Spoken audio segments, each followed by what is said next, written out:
Okay, are we live? All right, everything seems to be fine and dandy.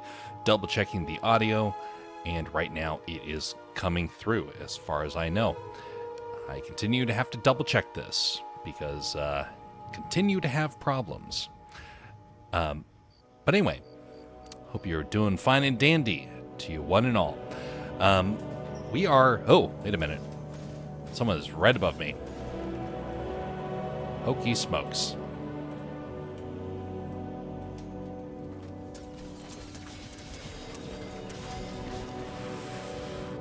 That was interesting. Anyway,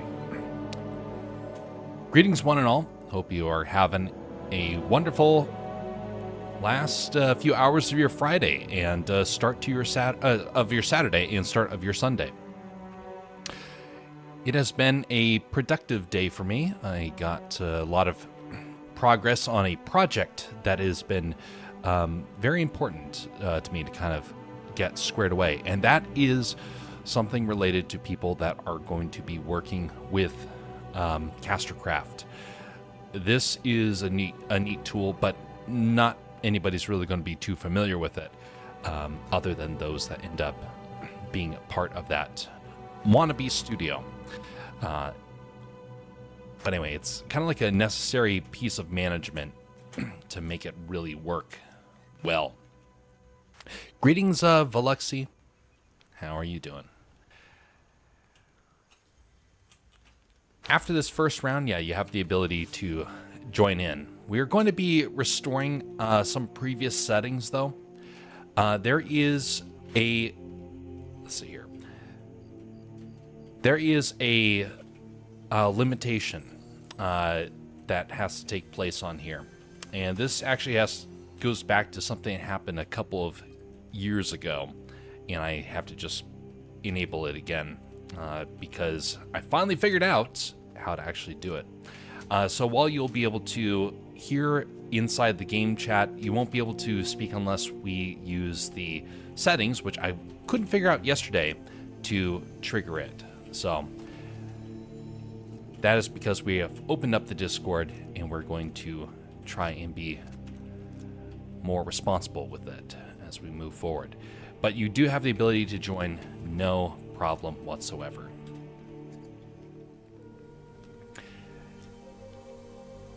So I have a couple stories I want to tell you all. As typical, I'm going to wait a little bit until I really dive into them. But this is actually a very important series of discussions that we're going to be going over. As always, these are going to be some pretty deep discussions. You know me by this point, folks. I love deep thoughts. And there's a deep thought that's been going around in my mind for the last couple of weeks. And it has to do with relation to how you course correct from making a mistake. How you go back and fix something that you were once in error with. The reason why is because we as a culture are in the process of coming to terms with that. Irashimase. Hey, Aang.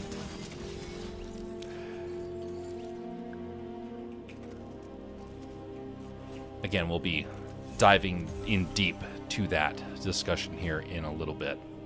But anyway, that's a little bit of a tease for the discussion that's going to be taking place today.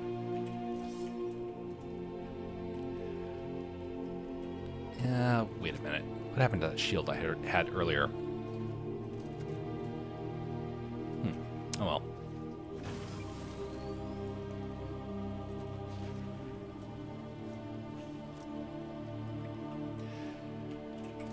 Now, a friend of mine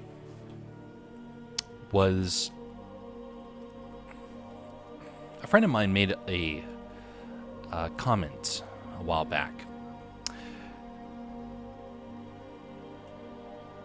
He was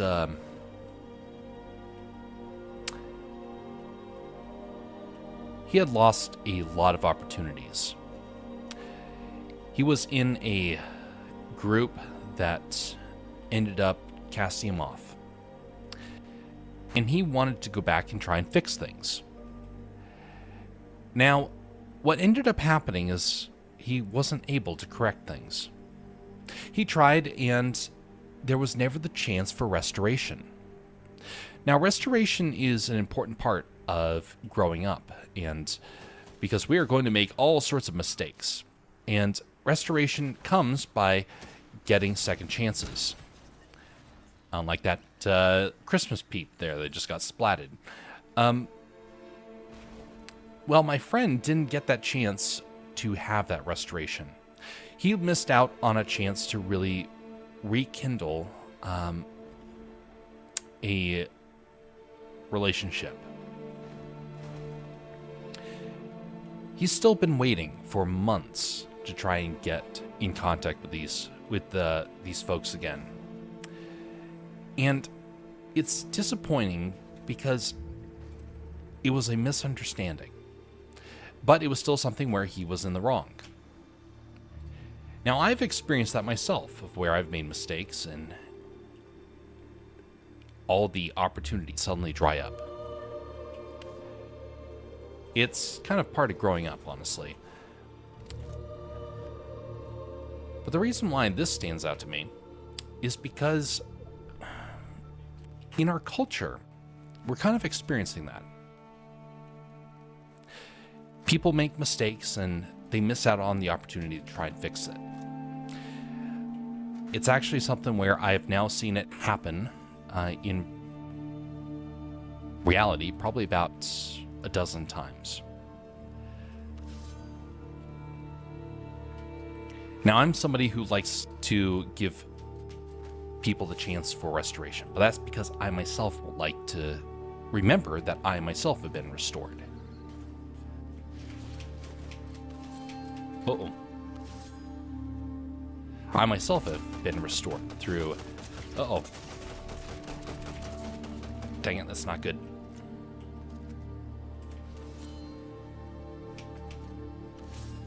Oh, this is very bad.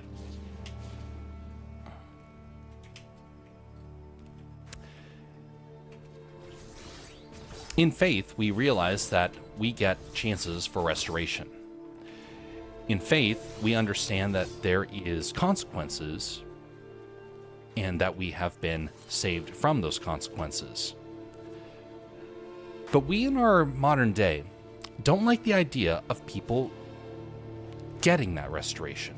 I mean, sure, we're happy to accept that restoration, but we don't want others to experience that restoration. So what happens when you're trying to fix a problem, a deep problem, one that is not so easily swept under the rug? Restoration feels difficult because you yourself have to sacrifice and realize that there are some things that you're not going to be able to get back. Now, I had this happen to me early on in life, and it actually came in the form of a Pokemon card, ironically enough. I was actually talking a little bit about the Pokemon cards last night. And see, when I was in Japan, we got a couple of very, very, very rare cards. Nowadays, they don't sell for a whole lot nowadays, but back in the day, they were really hard to find. I mean, when we think of a really rare Pokemon card, what is one of the top ones that you would think of? Most people would think about Charizard. In fact, I would dare say Charizard is, without a doubt, the hardest, most difficult first edition card to get your hands on.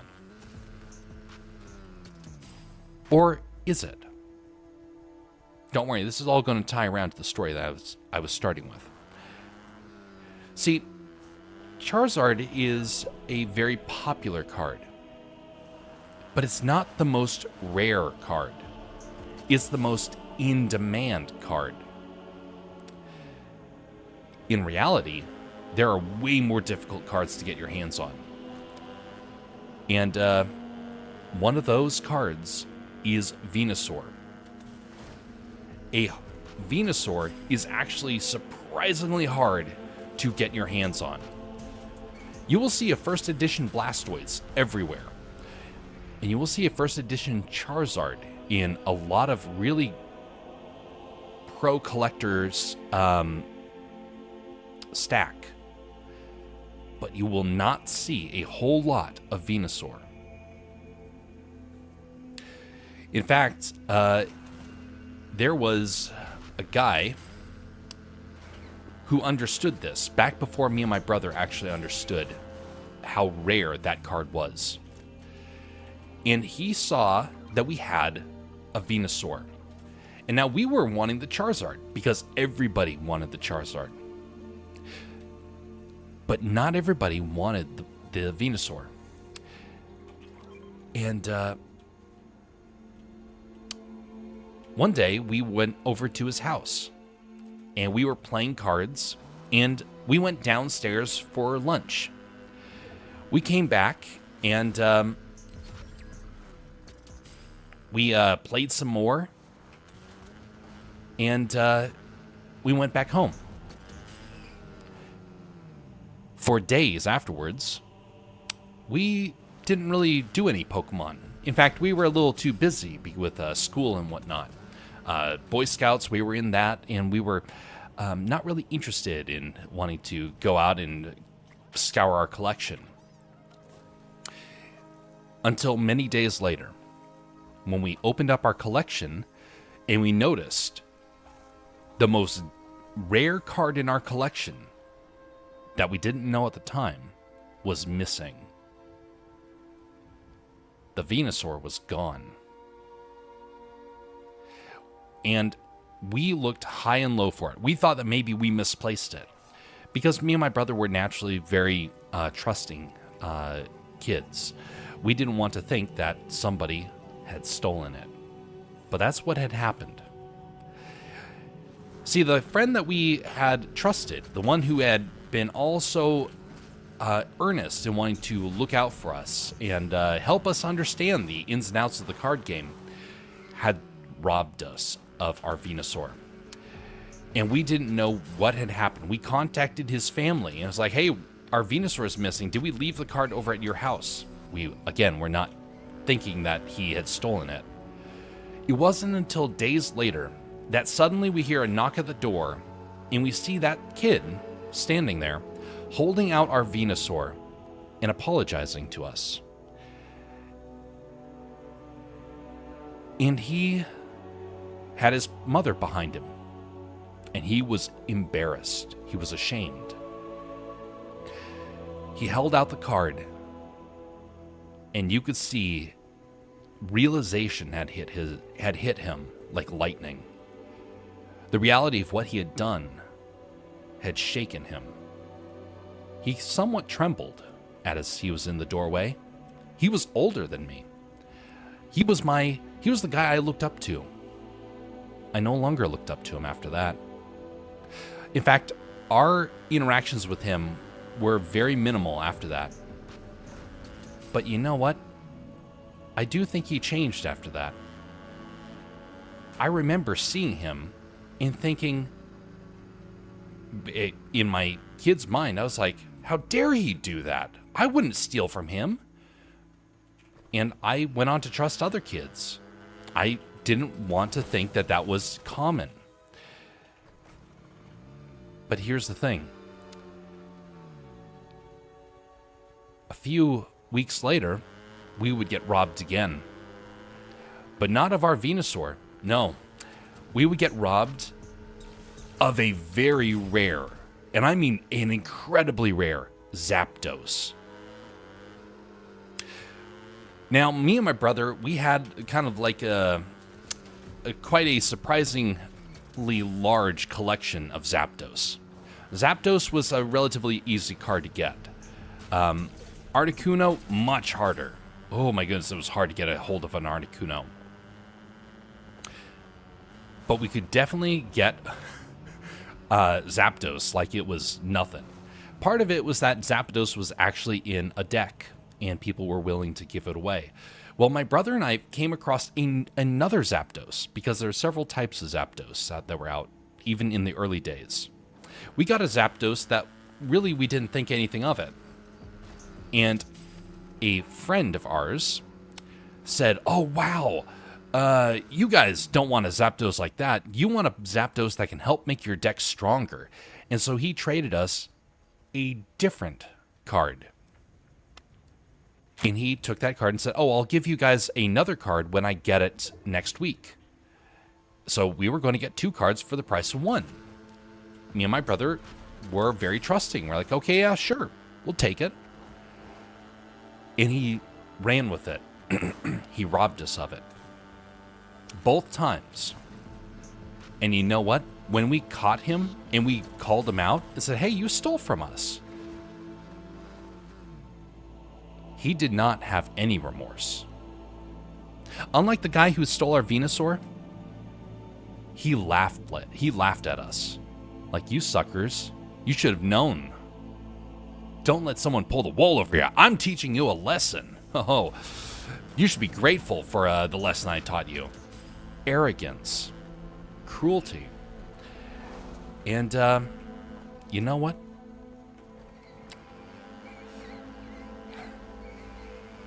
We didn't interact with him a whole lot afterwards. To him, a Zapdos was more beneficial than friendship. To him, a Zapdos was more valuable to him than honor.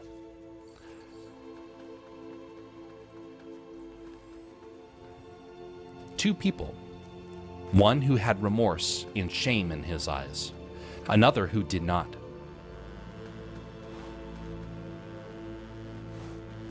So which one do you think I actually have a somewhat of a friendship with?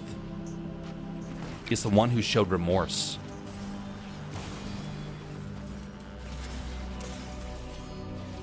Oof, that didn't go so well. It was the guy who showed remorse and regret.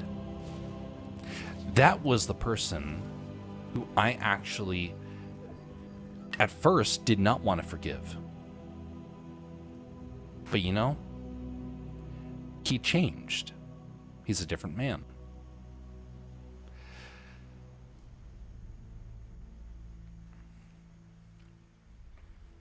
So I asked the question,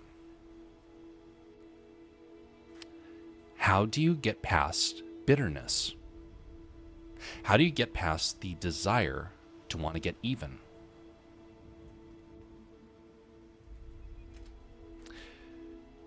That first kid, the one that stole the Venusaur, I was very bitter at for a long time. Because he didn't just steal from me. What he did was he robbed respect. He robbed honor. He didn't want to try and fix things at first. But he did change. Whereas the second one did the same thing. He robbed us of trust and honor, and he chose to rejoice in that. And he mocked us for it. Interestingly, I don't remember the name of the second man, the one that stole the Zapdos and ran. But I remember the name of the man who stole the Venusaur. Because he changed. He got better. He showed honor. And despite the pressure of his parents, he changed and said, "Yes, I made a mistake." And he moved on. And he made it right. He restored that which was taken. Whereas the other one did not. So I asked this question. What is something that you have stolen or taken or robbed someone of that you think, man, if only I could go back and fix that? Because interestingly enough, I was bitter at that man, the kid at the time, for stealing the Venusaur. Until a couple of weeks later, when I had found a handful of Japanese yen. Again, we were in Japan, and I was just starting to understand yen, and I saw that there was about $20 worth of Japanese yen. Now, in modern day money, that was close to about maybe $50 or $70 for its buying power, maybe even $100. It was actually quite a lot of money. And it was a handful of Japanese yen that was just left off to the side. And I reached over, and my hand was trembling, and I took it. And I remember looking at it in my hand and thinking, hey, free Japanese yen, someone left it. And in my heart, I knew who it belonged to. But I was, with my hand trembling, I wanted to clutch onto it. Now, a few hours later, the person who had left it came back and said, where is the yen I left over here? And my heart I got terrified. Not just because I realized that I was about to be caught, but because I suddenly realized what my friend had probably gone through when he stole the Venusaur. Shame is what he felt. And I was starting to feel that at that very moment.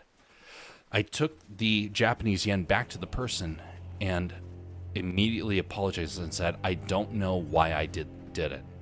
Oh, I knew why I did it. I saw free money. I saw an easy way to get myself some extra Pokemon cards with enough yen at the time to get me probably about, I'd say about 10 packs if I went to the right shop. And what ended up happening was I had lost trust to the person that I had stolen it from, just like my friend had lost my trust. It's kind of interesting how that happens. You go through life and you think that you are above something, and you end up becoming just the same as the person that you kind of had some bitterness against. Well, now we are in a nation where there are people who have done the same sort of thing. They have robbed, in many ways, of opportunity, of resources, of honor, of respect. They've done that and not really shown any remorse. They're like the second kid. They didn't have that level of shame to say, okay, I did wrong, I want to try and fix it. They didn't care about that stuff. What they cared about was, first and foremost, the opportunity for money, the opportunity for wealth.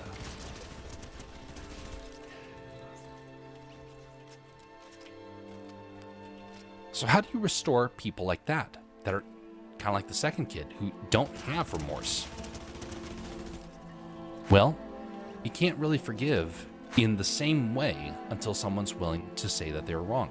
But you can be forgiving, but you shouldn't be trusting until somebody has come into forgiveness. Now, Christ forgives us and changes everything. Uh-oh. Ouch. That was surprising.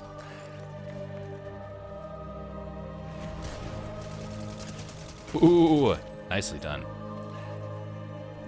Christ forgives us and changes our fate.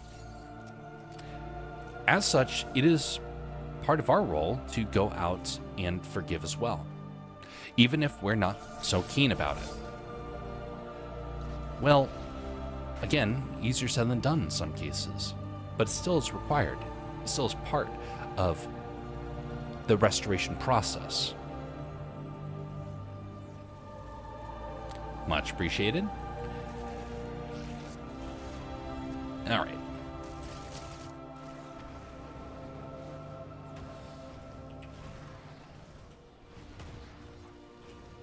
Nicely done.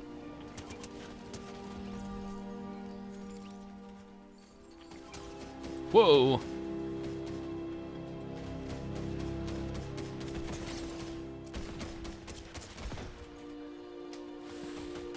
Oof.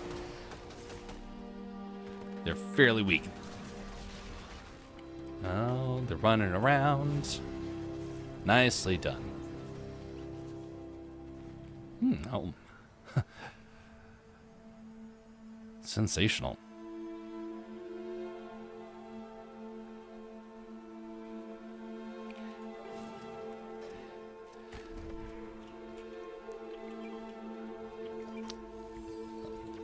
Now, feel free to put that gold on your head. I have just this fancy little headband that is all I need. All right, where did I put that sword around here? Oh, never mind. I'll find another sword around here somewhere. Which one of these items I'll take? Nope, not that one, not one. There we go. Much better. Oh, sensational. Thank you.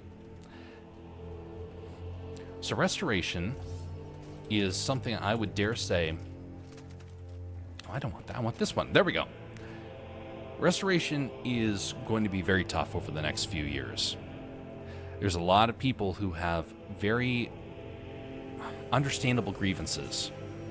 Very understandable grievances. Hey, perfect. Got some shield for you. 3, 2, 1. There we go.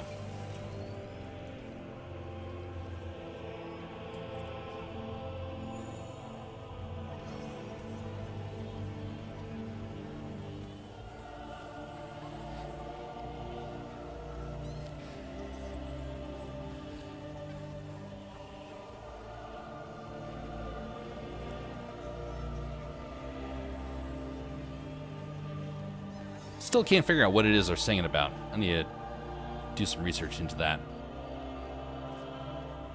All right. Pickles, pickles, more pickles. Where is this?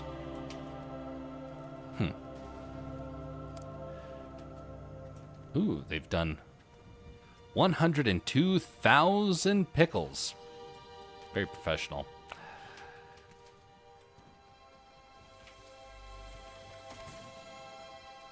I wonder if you work at a pickle place, would you be eating as many pickles as you could, or would you get so sick of pickles you wouldn't actually want to see them ever again?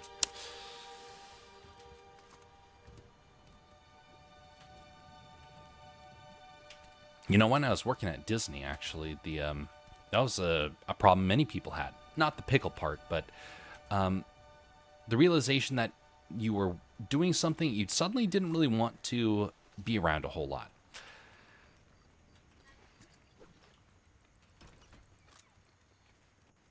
People who were big fans of Disney suddenly didn't want to be around Disney anymore. Gotta find some health.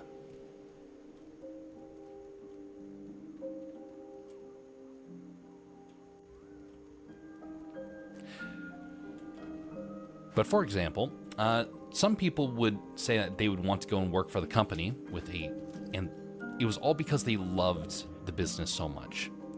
Kind of like myself, I was a big fan of Disney, and I wanted to go and work there. But that being said, what ended up taking place was a lot of people would suddenly start to feel the pain of working there. The fun of it, the magicalness of it, started to fade, and the reality started to set in. And rather than be full of excitement and joy, they started to become discouraged. They started to feel unhappy. And that started to show in the daily work life that they had. Now, I enjoyed it a whole lot. And whereas other people were getting upset and discouraged, I came into the place already knowing that it was going to be an experience that was a little tough. Oh, the storm's doing some damage. Okay, gotta get out of here. Oh, wonderful. Sensational.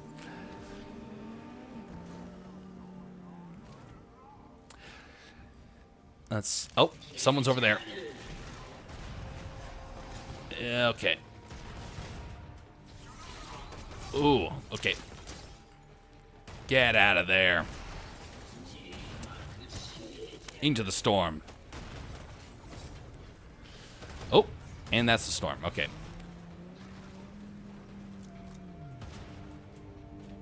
Somebody is up ahead. Gotta be careful. Oh, no. Oh, no.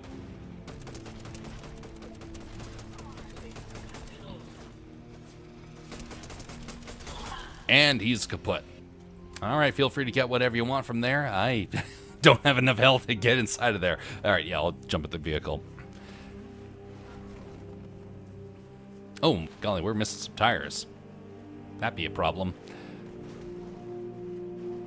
So people would get discouraged when they would be working at Disney, and they would say about how much they had lost their love of working for the company. Understandably so. It would become discouraging. The wall is pulled away, and you suddenly see the nitty-gritty daily life of what you have to deal with, and the struggles that become more and more apparent the longer you're out of place. Now, you can be able to overcome that with a positive... Oh, come back here, little water sprite. Hey, where do you go? Get back here. Stop running so fast with your little legs. There we go.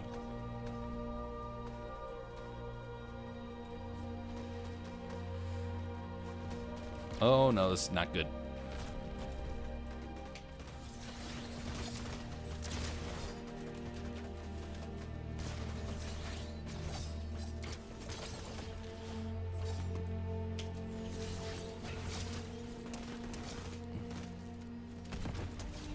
Oh, I miss these these kinetic blades. Okay, I got this little fella right here. Sensational. So when I was there, though, at Disney, I did not get super discouraged, but that was because I wasn't all that... I didn't have a...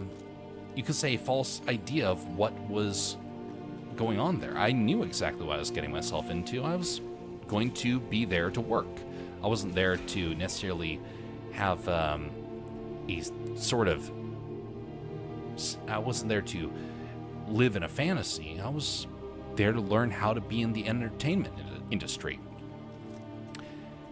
And I learned the hard way about, well, some of the real challenges there.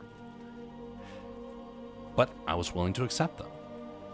A lot of other people were not so willing to accept it, and a lot of people left with a lot of bitterness. My bitterness more came from the way that people got treated more than anything else. Howdy there, Bastion.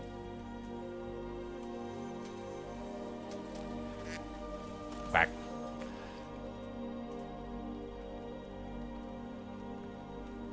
Yes. So, Veluxy, that was part of the bug that we were encountering yesterday.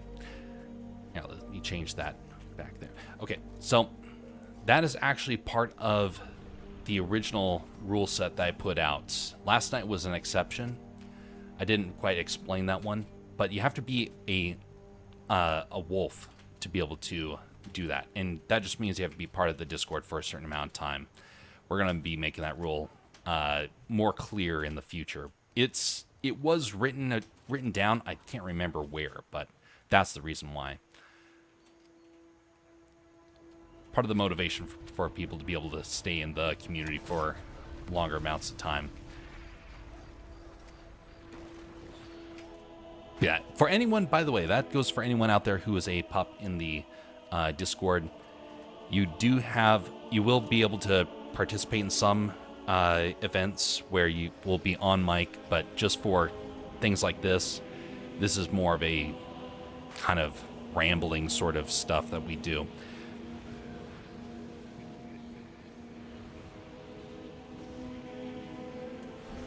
All right, nobody's up here. I don't really want to fight that guy. He never turns out well. It's more just looking to see where somebody else is. All right, let's go over to the gas station. Might be better.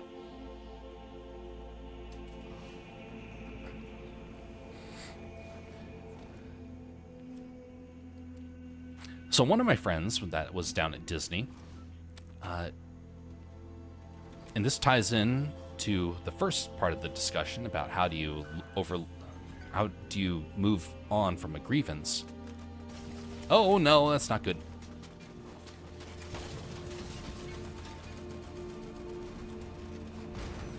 Ho ho!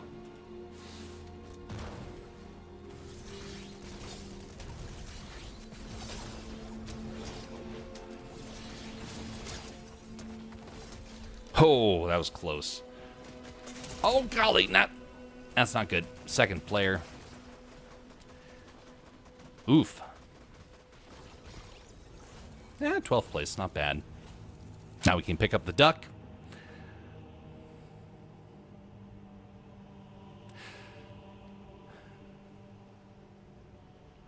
So what ended up happening with my friend, who was there at the same time as I was at Disney. And again, like I said, this is all going to tie into that first discussion. There was a moment where I was seeing something unfold in a very bad way. It was a grievance that I had. And I was unable to actually do anything to stop it. Someone was in a very, very, very bad way. And I found out when the consequences finally came down. And there was no way really to fix it.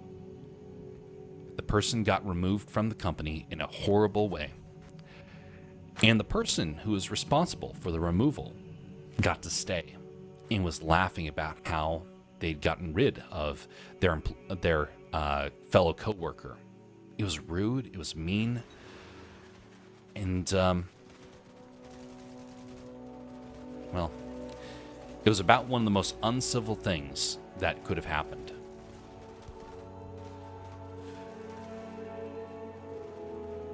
That was a very hard time whenever I saw that person who was responsible. Now, I can forgive the person and not hold a grievance against them. But that person was blatantly malicious. And so thus, there was a time where I was asked by a group of friends to get to go back to the parks and spend time with them, and I could not do it. The more I saw the person, the more I couldn't do it. And there are some times where that's the right thing to do. To be able to pull back and say, no, I can't. I can't spend the time. I can't interact or even call someone a friend because of how they behaved.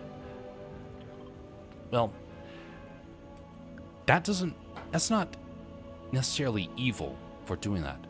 What's evil is to overlook a wrong and let that wrong persist. I forgot to add that as a loss. Okay, there we go. If you let the evil persist, well, you're going to learn the hard way that the person will just make it worse and worse and worse as time goes on. And lo and behold, that's exactly what happened. Now, I was spared any of the problems that person did. Wow, there's a lot of people joining us over in this area. I was spared a lot of the problems. But other people were not so fortunate. A lot of people got hurt badly by them. I fell short. That's not good. There's no sword in here. Oh no. There's no guns either.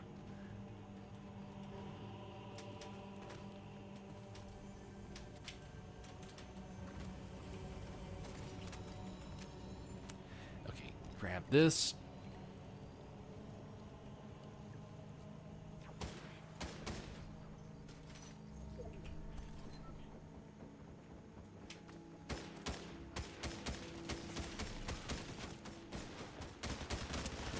Ooh, not so fast, man.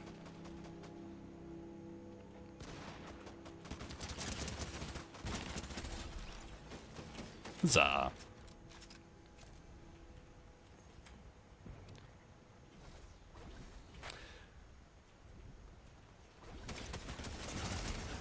Oof. Last.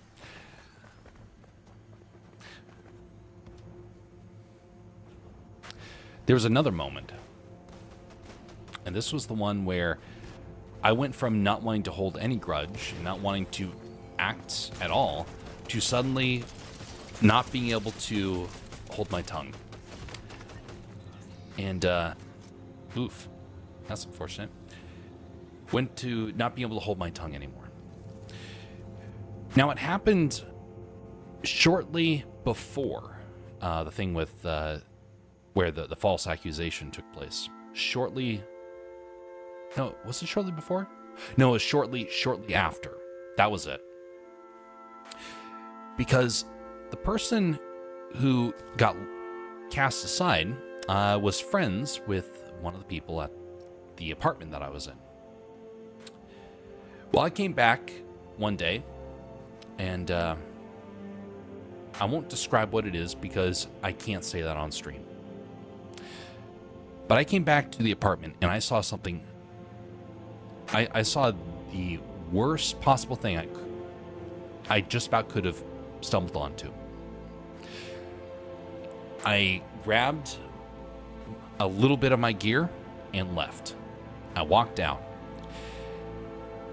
And I spent the night on a couch, unable to return to the apartment. I would stay at that couch for 2 weeks because I was in an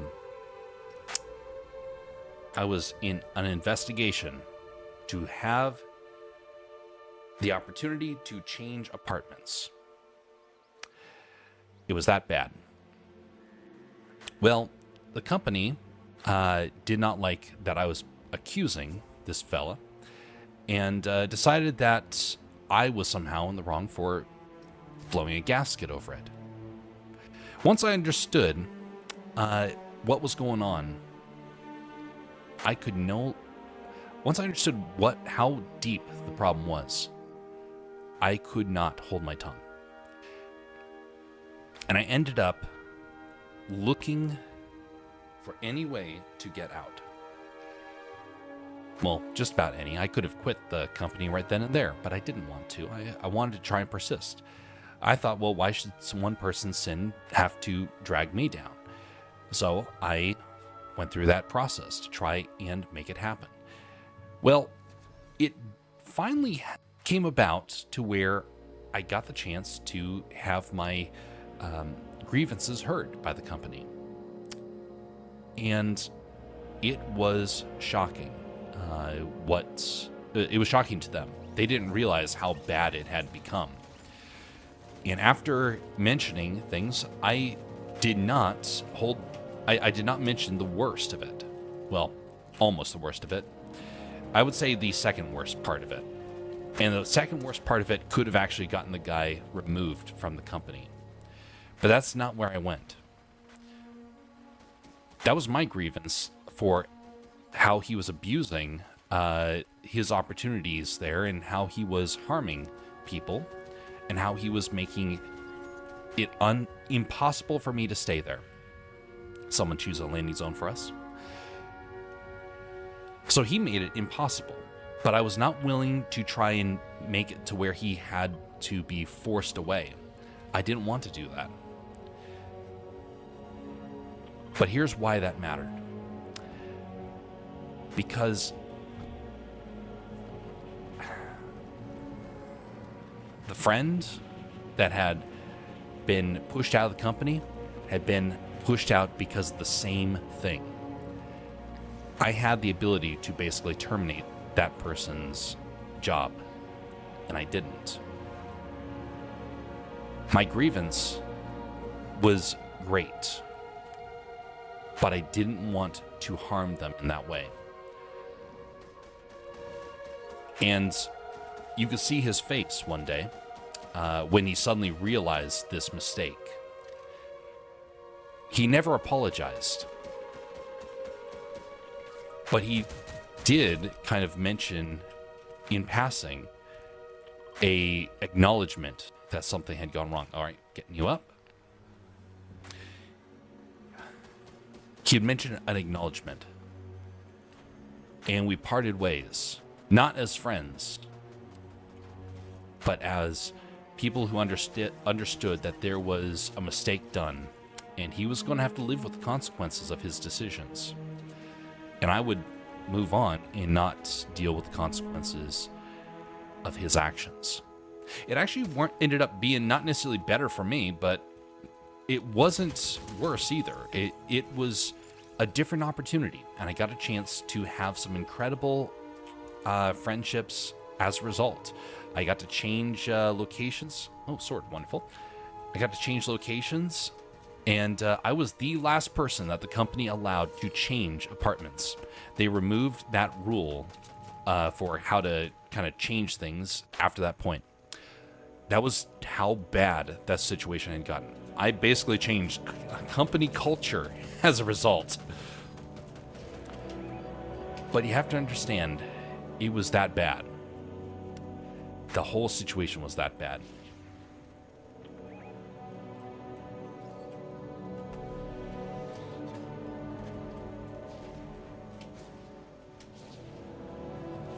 I don't see him.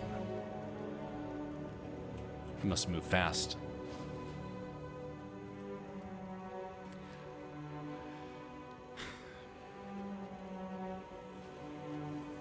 Well,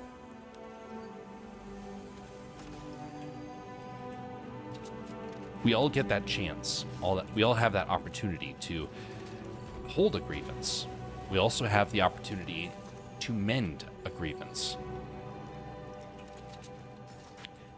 And one of the grievances I had to deal with was that. And it was something where I got put to the test. I did not like it. It was a horrible experience, and I wish I never had to go through it. But you know what? God taught me something through it. Sometimes the things that we are taught are not fun.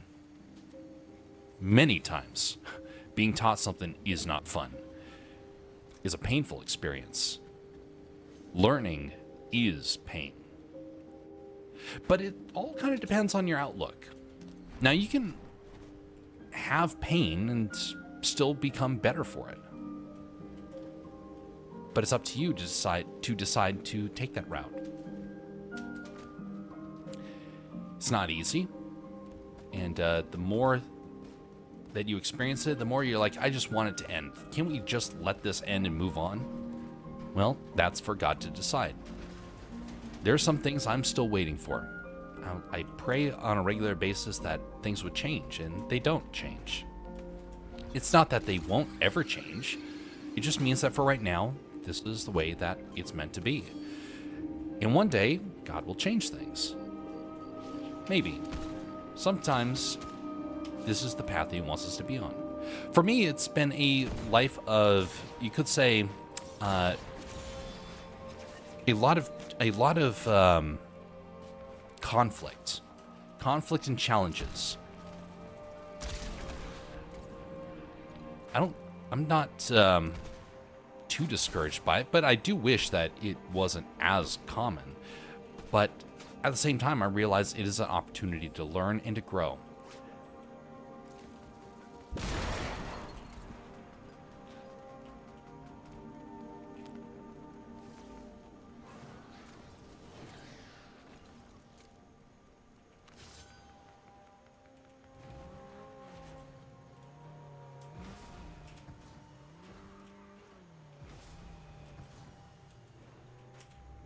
Golly, that's not good.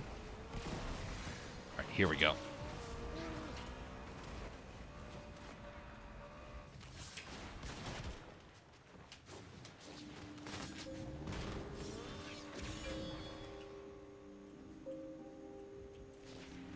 And cars have incredible health.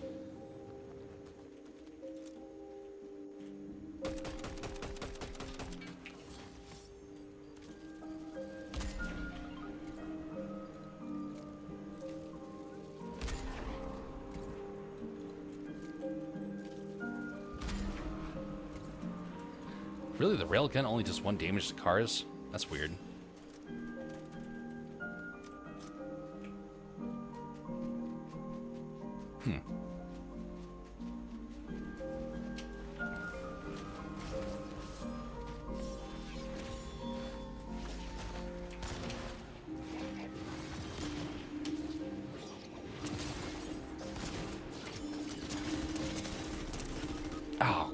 So close. I think I had a wicked aim.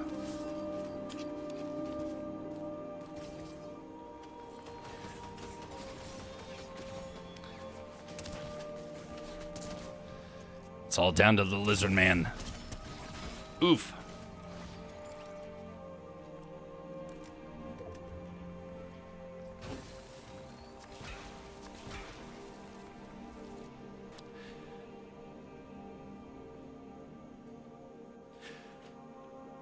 So what's some strategies to overcome a grievance?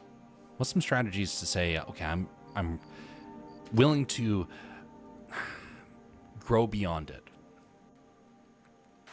Will it usually cost something?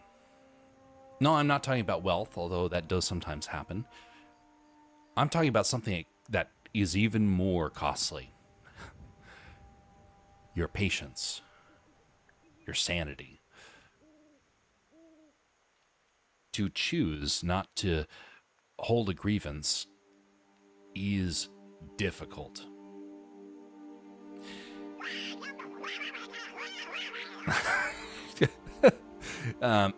Some ducks are still trying to learn that.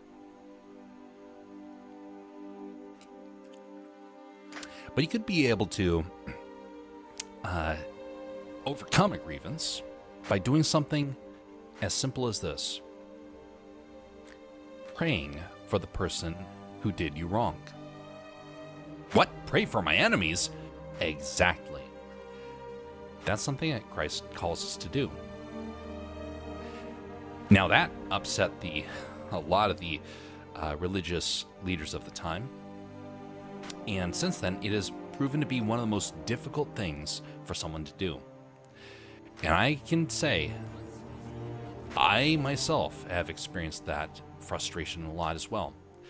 There are a lot of people in this world who have done horrible things that I do not want to pray for. But you know, if I was in the wrong, I wouldn't want the person in the right to try and grind me down while I'm at my lowest. I would want someone to show mercy and to help correct me. And if I'm not willing to be corrected, well, then at least to pray that the one who can correct me will step in and make the difference. We can't make people change. That's something I've learned the hard way over the last couple of years. I can tell somebody to be one way and it will never happen. And it's a frustrating thing, but so it is. You can tell somebody over and over and over again, don't do this, don't do that, do this and do that, and it never happens. The more you press, the more they dig in their heels. Why? Well, because we're human, and we are all very, very, very, very different. To pray for someone is to say, I don't know necessarily what is the right route forward, but God does. And the route forward may be way different than what you're expecting. It also means that you're humbling yourself. You're not saying, show how wrong they are and show how right I was, which a lot of people would love to do. They would love to do that. There's a guy that I talked with some months back, and he wanted more than anything to say how much he was right, and he was actively praying for that. Of where, let them figure out how wrong they were so that they can see how right I was. That is pride. An incredibly, incredibly destructive force. And when you're praying for that, you really don't want someone else to grow. You really don't want someone else to heal. What you want is vengeance.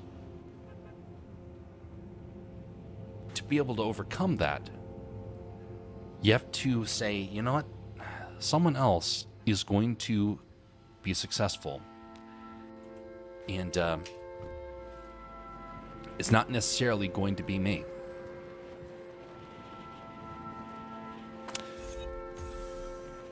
So how do you get that patience to say, you know, I don't need to be right. I need to be taught to become more, honestly, more Christ-like. How do you do that? And that's by humbling yourself. Because if you can't humble yourself, well, you can be sure that God will humble you. And it's not necessarily going to go your way. That's why you have to show mercy and to be able to look towards someone and say, you know what? I still want you to do well. That's why you pray for someone. Greetings there, Pantheon. Doing artwork, sensational. We're going to be doing some animation here in a little bit, Pantheon. We might do a raid if we have people over on the Twitch side. Hope you're doing well, sir.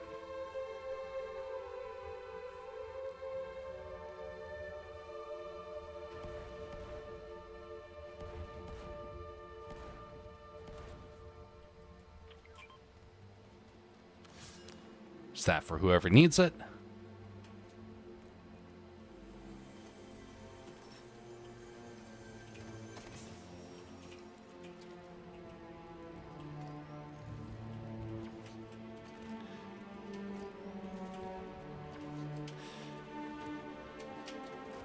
You know, one of the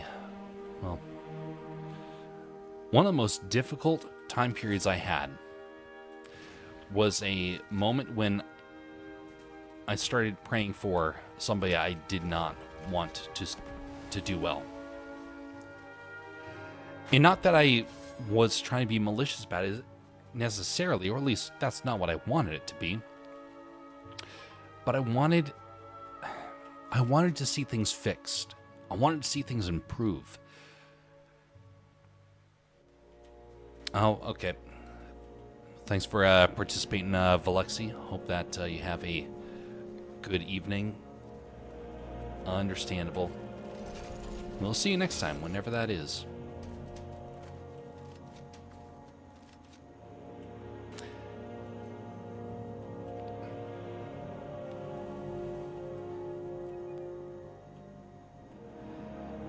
All right. It is a long distance. All right. So getting to pray for someone and to look for their well-being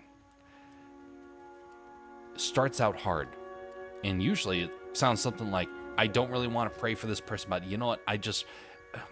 Well, you know how to help correct them and make them better, so why not just do that? And by the time you have done it enough, you start changing your tone about it.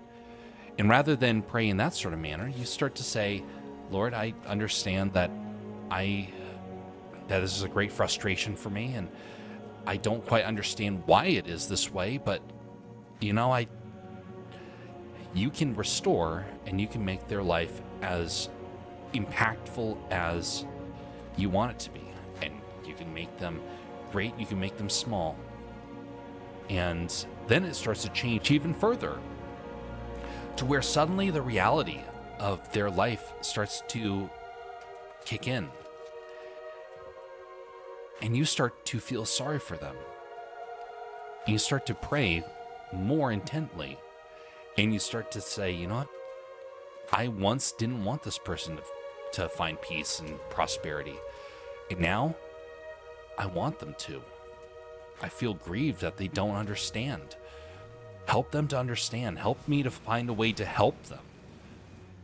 By praying, you start to change your mentality. Greetings, Area 52. Hope you're doing well. So slowly but surely, your mindset starts to change. And then suddenly that grievance, like we started with to begin with here, finally disappears. And you're able to look past it and find restoration. Oh, golly, that's not good.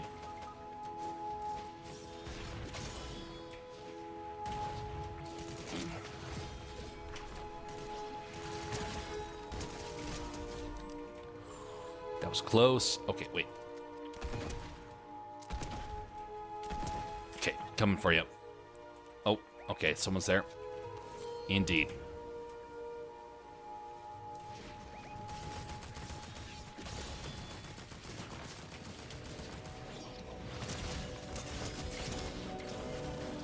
Oh, two of them. I see.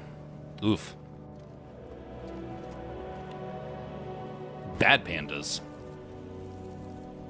Dang that. That's unfortunate.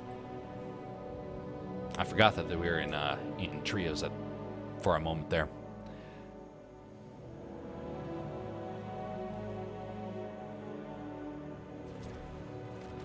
Ooh, puppet prowl. Nah, I don't want that. Too spooky.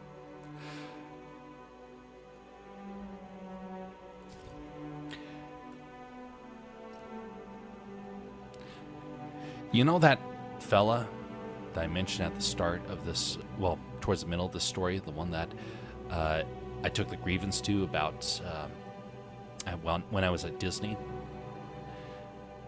That was not easy. And, you know, I have not done a lot of praying for him because it was so frustrating. It caused so much headache. But, you know, there are a couple times when I think back to the fella, and I really do kind of hope that he corrected. I don't know if he did, but he was on a bad path. I don't know if I'll ever meet him again. Probably not likely. Facebook was how I could have stayed in contact with some of these people, and that all disappeared during the pandemic.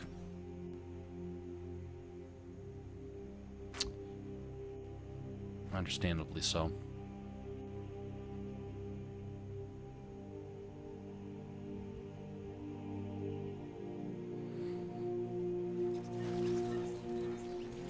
But if you want to see national unity, if you want to see healing in a nation,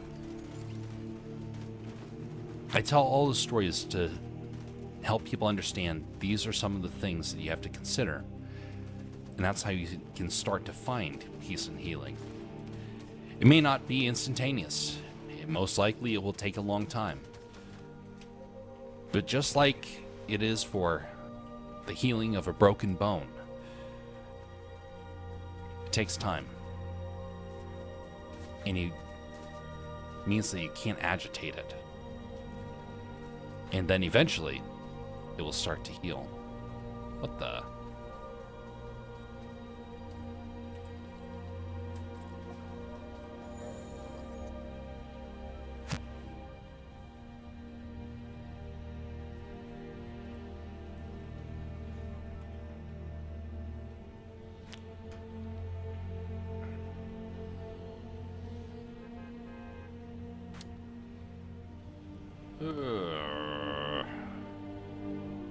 How about there?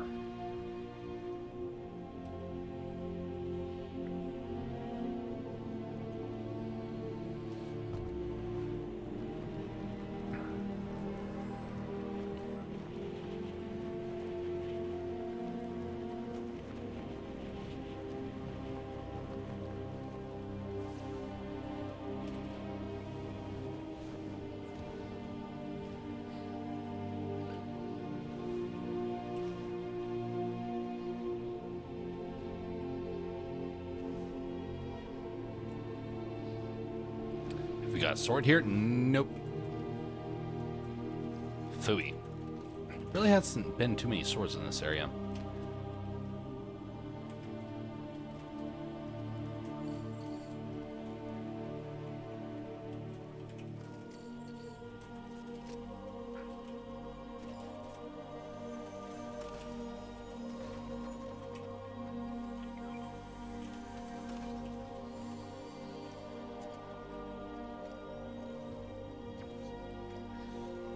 Right.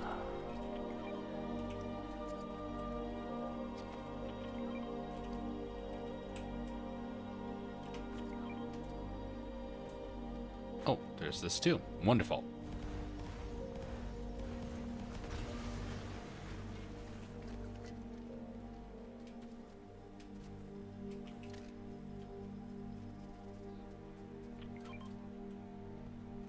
Oh, more. Excellent. Ooh, I like that.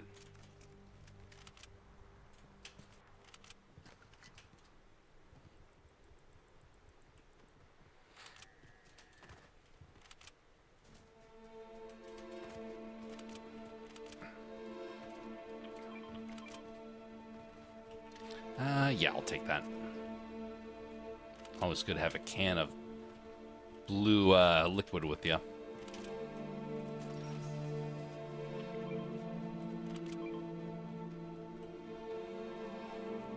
All right.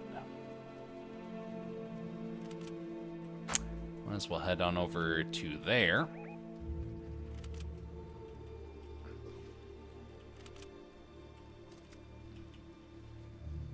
Ooh, dirt bike.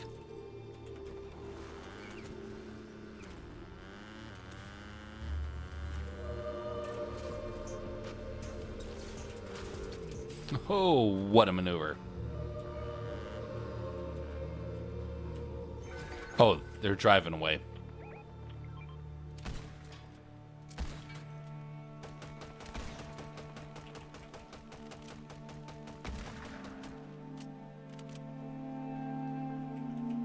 Cool. All right. Arashimase.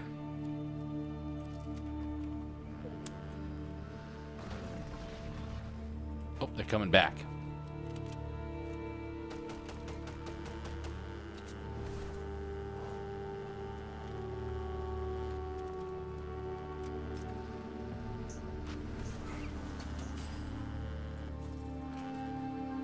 Come back here and fight like men.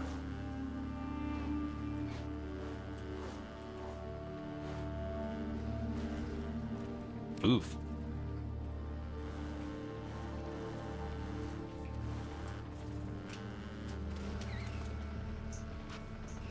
Oof, that did not work so well.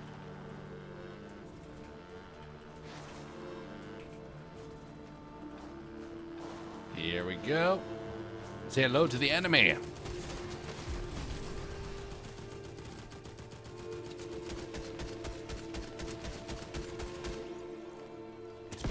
Oh, ouch.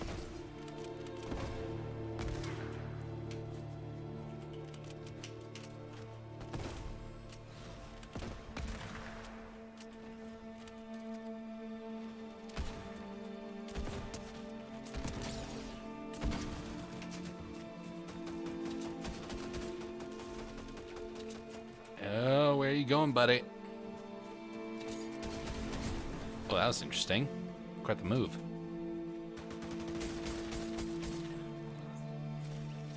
Don't know where he was going with that, but he gave it a shot. Ah, this will be better. And plenty of mushrooms as well. Oh, wait. Got this as well.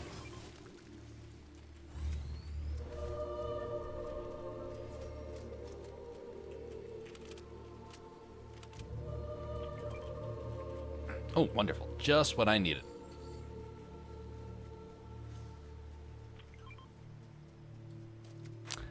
Purple. Exploding repeater. Oh, we got this down here, Bastion, if you want it.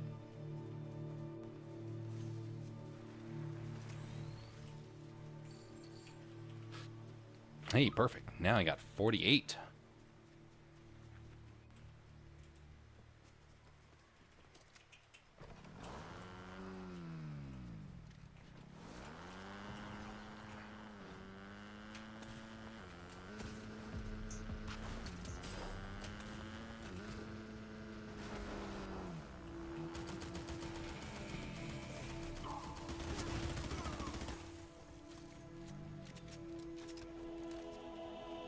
Sensational.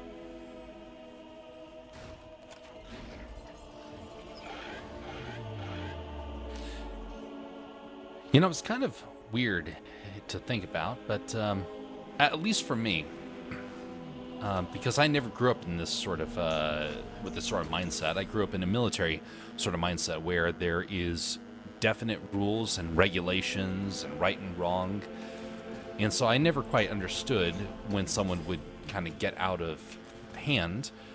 But I learned after a couple of years of working on the economy, in particular around Disney, just how malicious a lot of people could get. And one of the things I noticed with that was the kind of the mindset of trying to take advantage. I never understood that. I'm someone who believes in working and serving, doing what's right regardless, even if it means at your own, at a cost of to yourself in whatever way, shape, or form.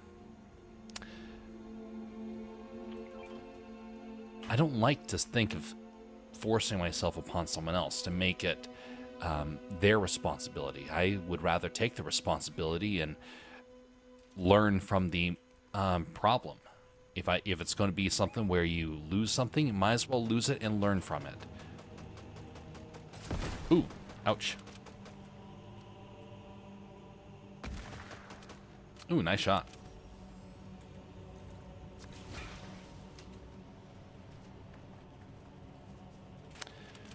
But I did learn when I was at college in Disney just how many people were actively trying to one-up one another. There's power when you can take it from another, or at least that's what it feels like. Now, in reality, it just shows that you're going to get temporary power, temporary authority. It doesn't actually translate into permanent power or permanent authority. Mercy and kindness are going to fare much better for getting that authority, especially long term.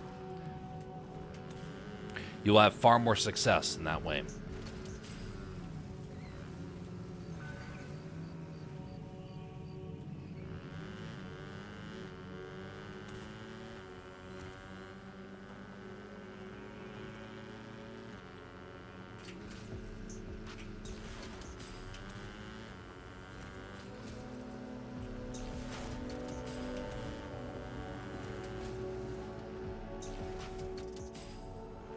Who's in the second story?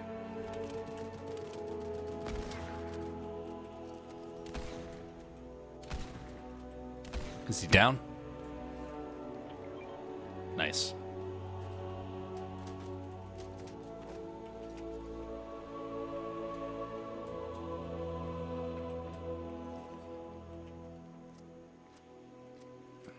By the way, folks, if you'd be so kind, would you consider liking or disliking the stream? I will accept both. I would rather just see that than it's just so I know that you're flesh and blood. You don't have to comment necessarily. Now, if you do, you get some silver for it. If you're part of Silverado. If you're not, then we're not opening it up to everyone just yet. We're going to be doing that later on this summer. I'm in the process right now of actually refining Silverado and some of the elements associated with it as we enter into the next phase of it. Especially with the blender competitions, so will come in real handy. Whoa! Dang, that hurt.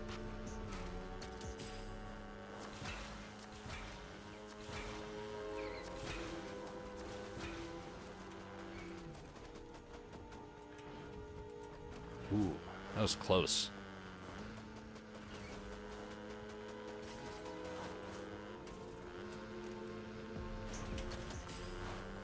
Too bad I don't have a sword.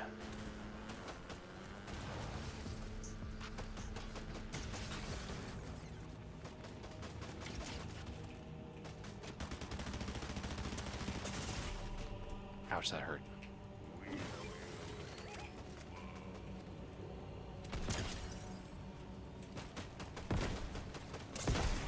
Oh no. Ah, shoot. Wrong time to reload. Hey there, guy with the big sword. Why couldn't you have helped?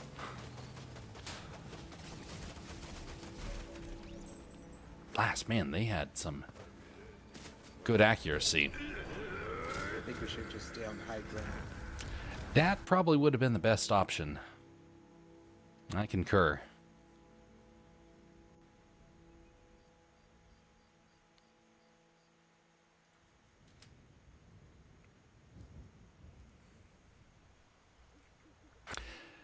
We want your feedback. On a scale of 1 to 10, how would you rate your Fortnite Battle Royale? It was a 3, because there wasn't enough swords.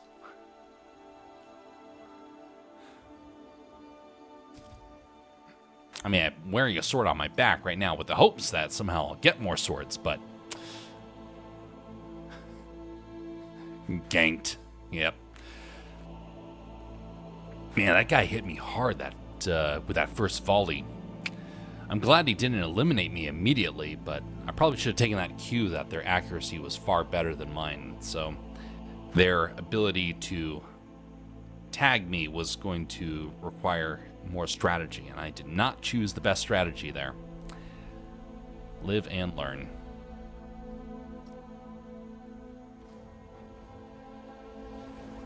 If only I could dodge bullets the way that Bastion dodges these.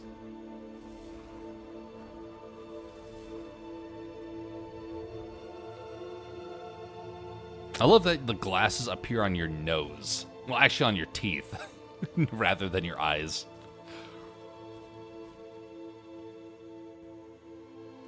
By the way, to the people who made Fortnite, there is a way to fix that problem.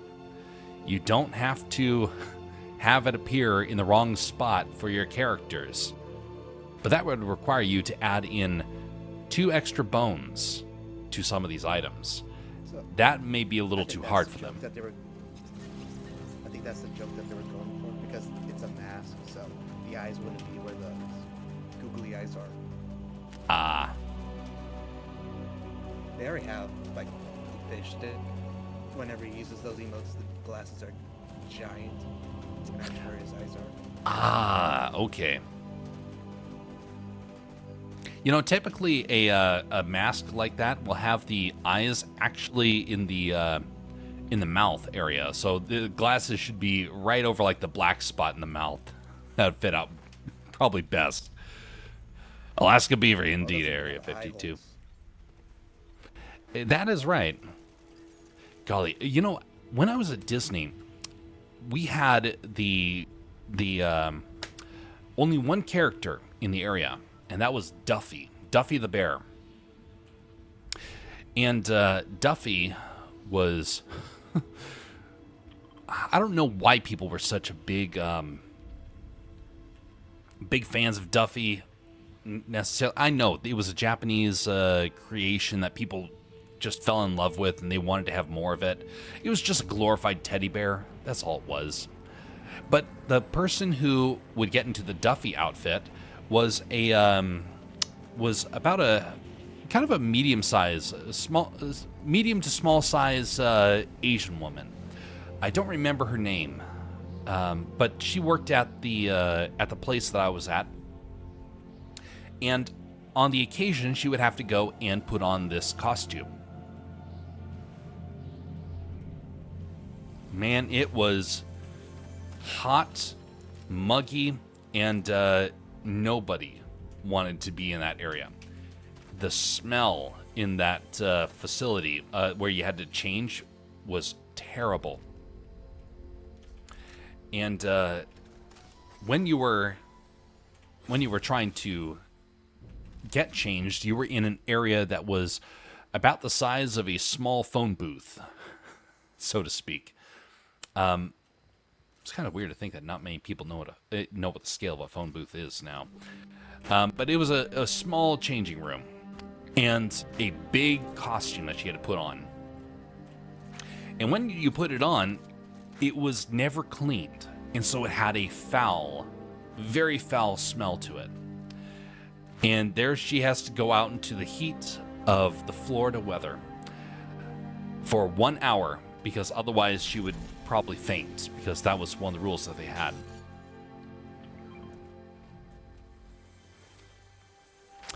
She would go out and she would do it, and then she would come back, put on some deodorant before going back into the onto the stage. And it was no fun. But some people, they got into character. She didn't necessarily get into character. It was fun for her for a little bit, but not for very long. There were some people, though, they had a blast being those characters.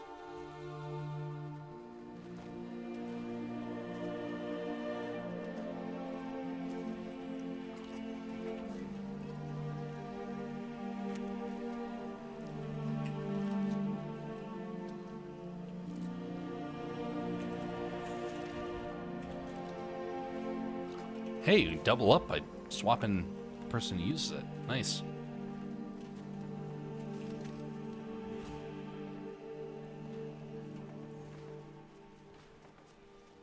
All right. Time to close the distance. Greetings there, Jess. How are you doing?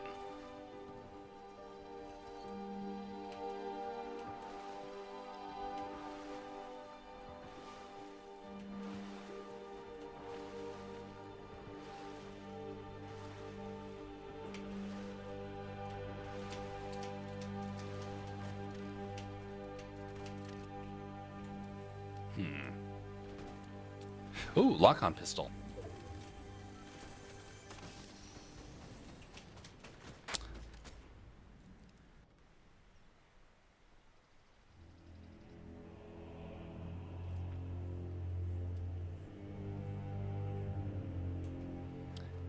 Alright, I think Bastion got rid of the fella up there. Oh, wait. I have to use this to get up there.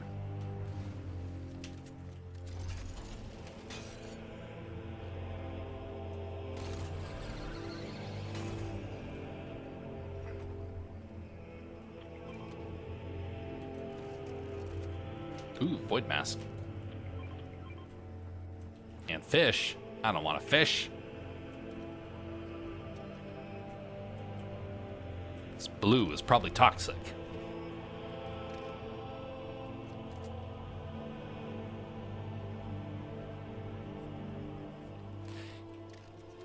It's kind of weird for me to think about. There's some fish that people eat in this world that I never would even think as being like edible. Mostly because I'm just used to my fish being kind of easy to identify. Salmon and salmon.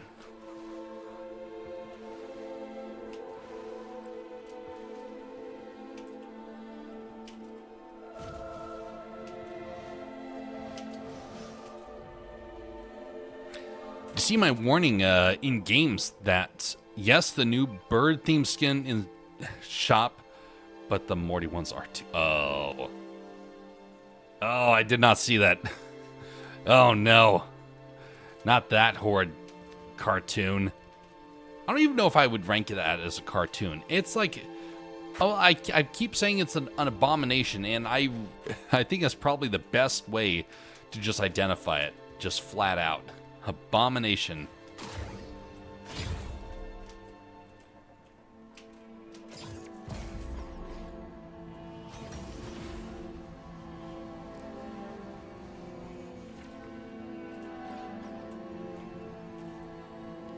Ooh. Interesting. You actually lose momentum.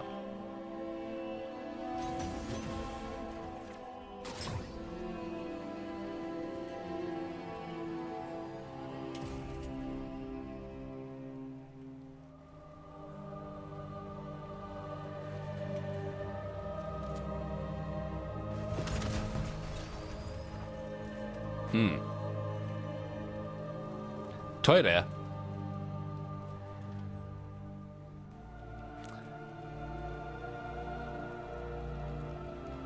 Konbini.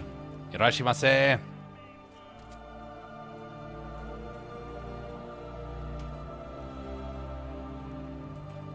don't know the name for it. Next season is supposed to be a heist season, so I don't know. More if heists. Part of the map they're getting. A heist season, so robbery. They seem to have a heist season for each of the maps at this point. Is that like a lore thing? I don't know. I guess for the first season of the last chapter it was kind of like a heist. Hmm. But I honestly like their heists. So if they bring back the if they bring back the rockets, that would be a lot of fun. But I don't think they bring things back like that very often. they'll just change it to have a durability. Yeah, and ruin it. All the fun gone.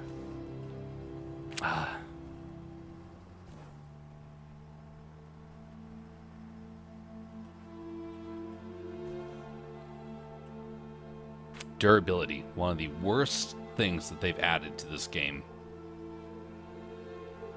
Not used to seeing skins with physics, like the tongue. Hmm.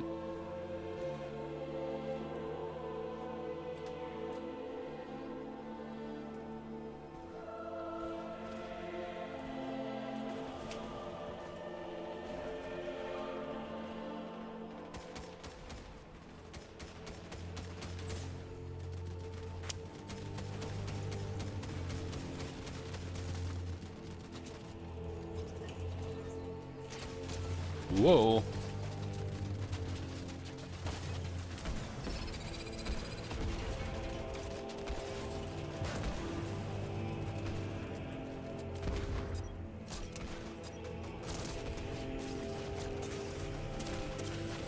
Oh, dang.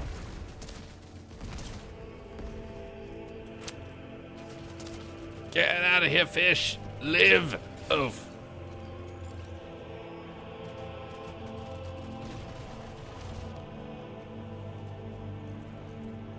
I guess that character... I think that character's name should be Fish and Chips, but he's not a fish. He's a burger. I just realized that as I was looking at him.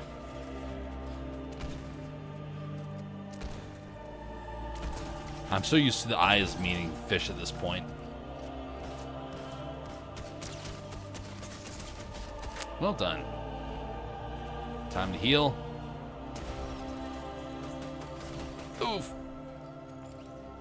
Darn that marshmallow. Lagged right when I was throwing it, so it didn't register. Blast. Silly game. It obviously doesn't know that there's a urgency at the moment.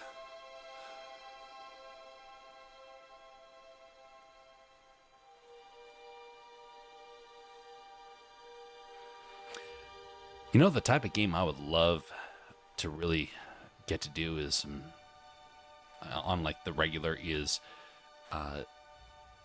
the strategic board games. But those things take so long to do. And the few times that we have done that, it just takes way too much time. And if it's time-based, inevitably schedules are going to make it difficult, and there's things where other things can go wrong in the whole process.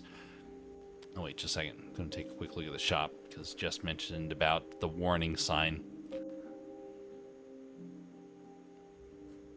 Got these characters from an anime that I've not seen. Killer Curses. Fire arrow. Interesting. Hypnotic hands? Oh, that's weird. Eyes? Oh my, now that's disturbing. And they blink? Wow, I hate it. Hey, it's the shadow characters again. Ooh, we got an elephant now.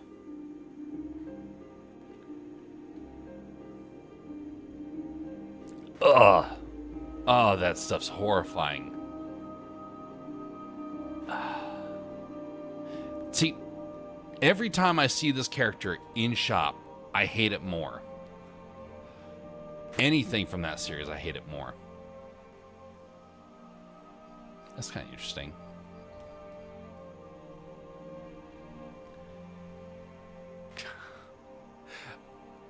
That Captain Talon is... If he wasn't so scrawny looking, I would really like to have that. But he's just way too scrawny.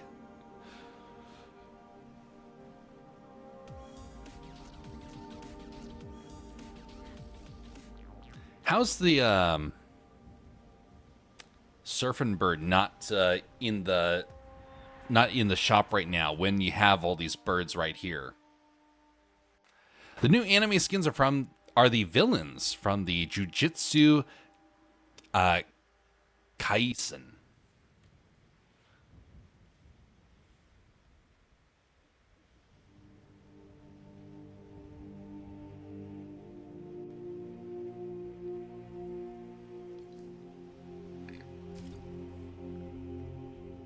Yeah, they need to have Surfing Bird in there.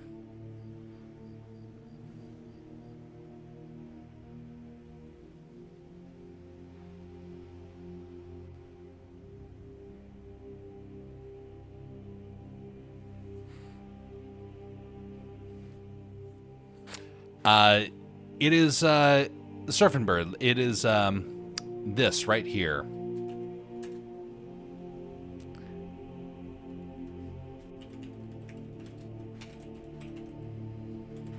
Okay, you gotta pull this up. Changing the settings here. All right, stand by just a second, folks. All right, so we come over to Silverado Radio, mute that. Come over to desktop, unmute that. And a bird, bird's a word, well a bird, bird's a word, well a bird, well a bird is a word, well a bird, bird's a word. That's the song. Although I don't know why there's that rendition. Maybe that's the way that it's always been in Fortnite, but I'm thinking about the traditional one.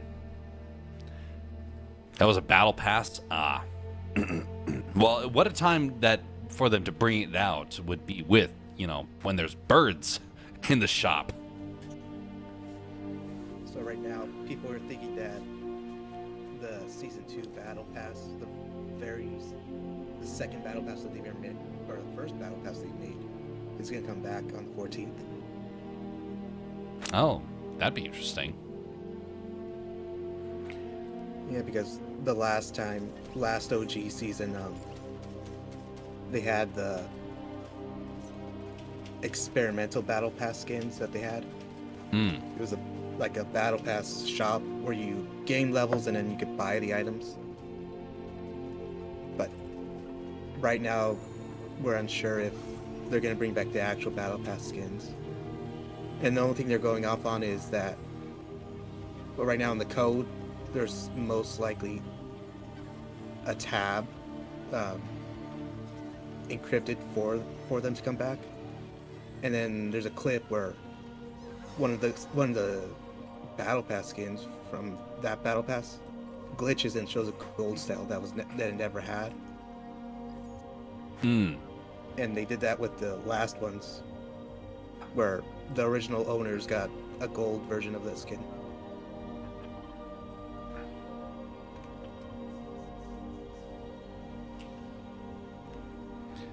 That was a Peter Griffin cover from Family Guy. Ugh.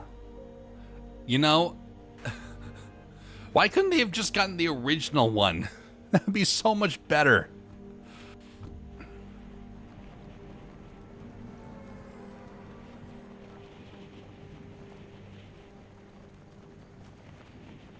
That original song, though, was so weird. I don't know what... The guy must have been high on drugs when he made it. Well, the better question is, who wasn't when making their songs? That's a good point.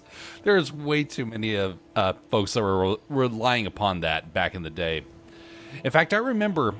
have you heard about the poem of Genghis Khan? I don't remember who wrote it, but they teach it in classes. I don't think they taught that to me. Oh, well, never mind. When you study English literature, there is a poem about Genghis Khan, and they're like, "Oh, this is like one of the culminating moments in English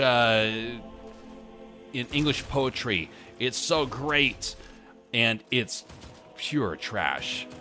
And the reason why it is because the person was high on drugs, and he said that the best part of the poem, which he couldn't remember, is something he thought of when he was on a drug high, on opium high. And so thus he couldn't possibly remember, but it was the best ever. And thus we are supposed to just assume that what he did write was so good that obviously he must have been telling the truth with how incredible it was. But here's the thing. I think it was one of the worst possible poems that he could have probably written. And so while English teachers were praising him for it, I was mocking him because I thought this is just pure nonsense. It was all about something that made absolutely no logical sense. It had no real story. It was just a bunch of words mashed together that were supposed to somehow have meaning to them. And I was shocked that it was something that people even talk about after like 2-3 years. But to talk about it and teach it in a class, that was nonsense.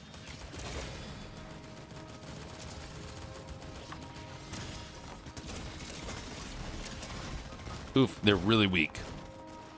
They're both incredibly weak.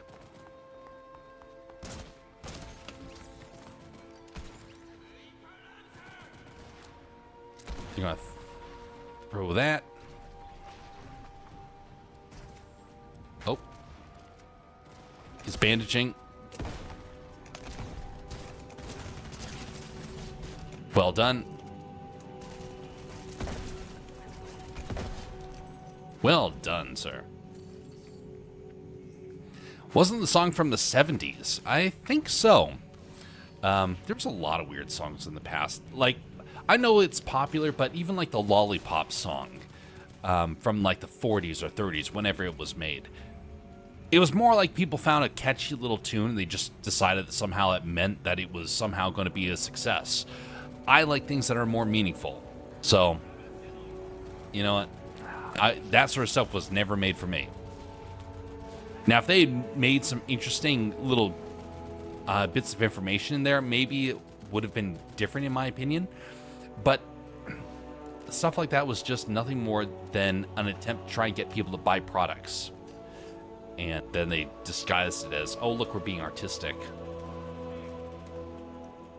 I want it to have meaning. Fine, you can sell me a product, but make sure it has meaning.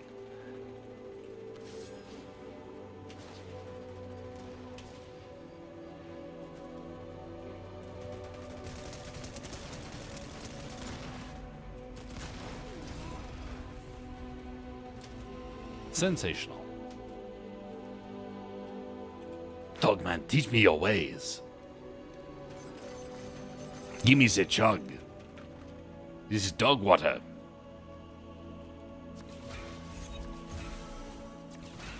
Wonderful.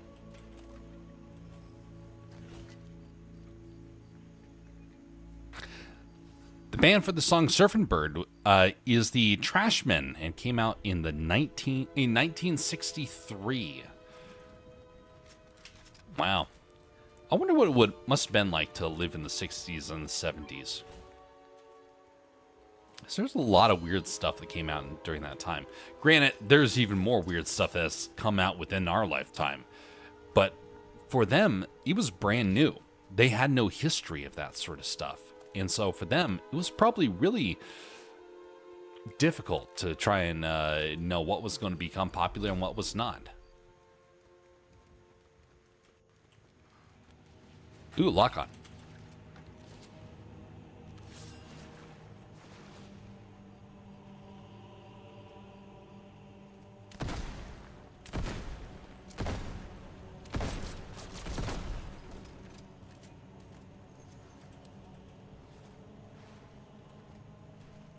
So I guess there's going to be a live event down here where it relates to this masked guy and that little spirit trapped. Can't get these guys out, can you? Nope, they're trapped forever. So. Well, guys, I want to help you, but I can't.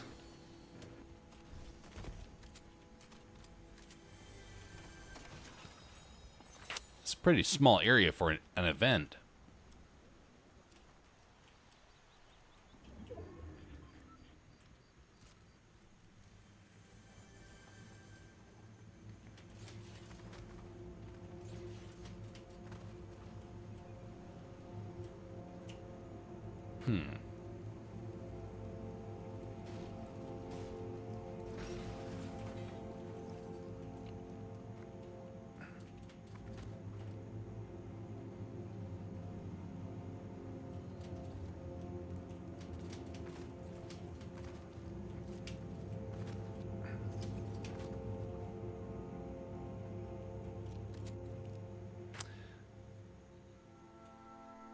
right, where is the enemy likely going to be? I mean, we can't tell where they're going to be based upon where Godzilla would be, so...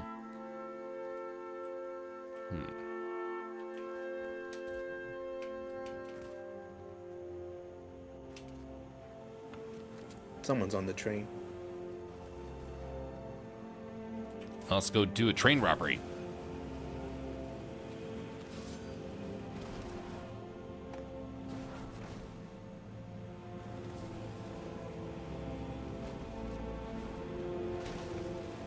Oh no! My feet stuck out of the vehicle. Well, that tree didn't even load in for me. Ah.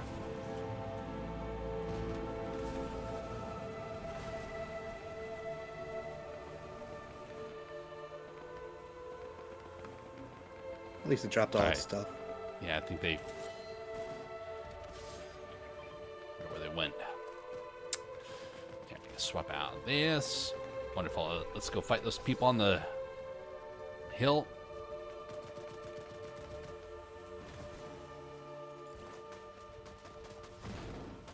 Oop. Nicely done. Just as planned. Except for, you know, launching Bastion to the moon.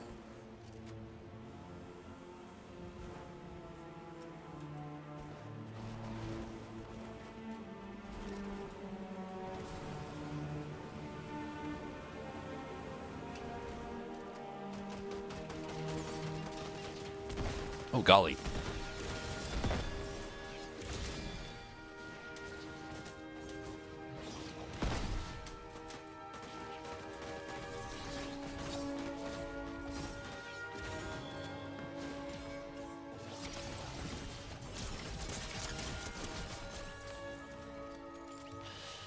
No run from lock-on pistol.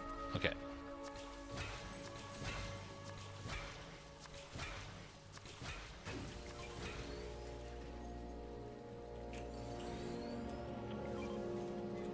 Wonderful.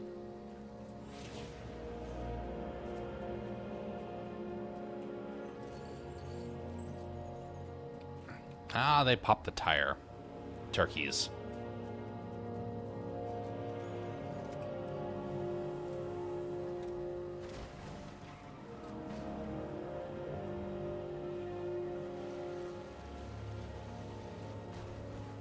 If only driving a vehicle without a tire like this was so easily repaired. Instead, that tends to be a fairly expensive process.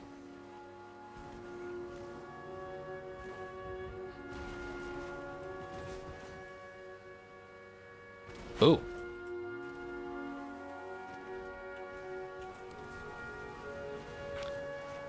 So we're going to be doing one last round after this, and then we're going to be shifting over to animation.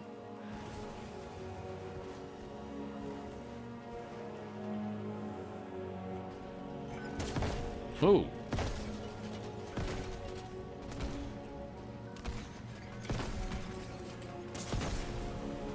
Dang, that hurt.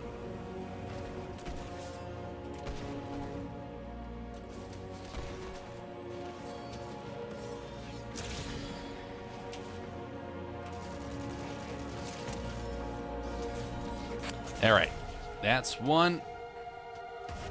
And I'm down.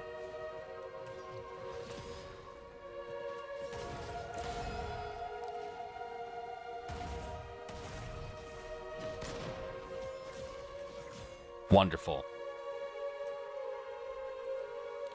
Who says stormtroopers have bad accuracy? The sword did not lock 3 times, so I missed. No. I guess part of the course then for a stormtrooper.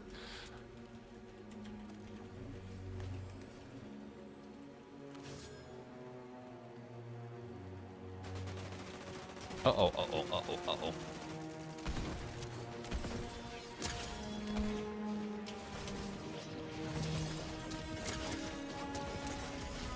That's one. Wonderful.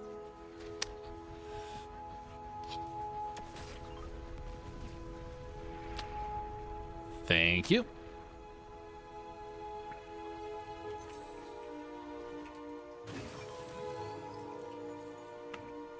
I'll just swap out this crewmate with little spirit. Oh, great.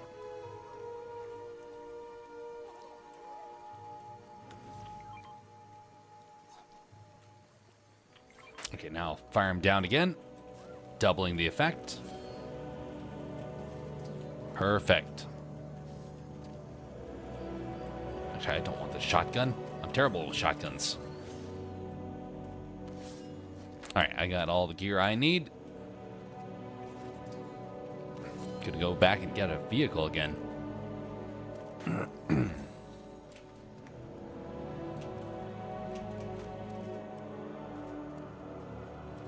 Ooh, disregard Cybertruck. I've seen a couple of Cybertrucks in Alaska, and they don't fare so well. The cold really does a number on them, as I understand. But there's a couple of them around. I think there's two. One of them is relatively near where I am, and you don't see it out in the winter very often. And man, it looks ratty. Like, I know that people are like, look how wonderful, how cool it is. Man, it has aged poorly. Look, I admire what Elon Musk is doing with our economy. I admire what he's trying to do with cleaning up overspending and corruption. But man, he does not know how to make a car. Only benefit is that it's this design for Fortnite, which works pretty well. Just not for casual driving.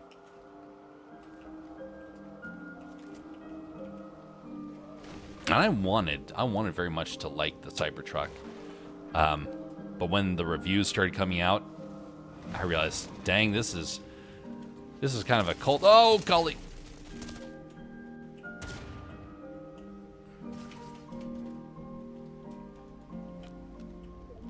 I'm healing. And he almost eliminated me with that.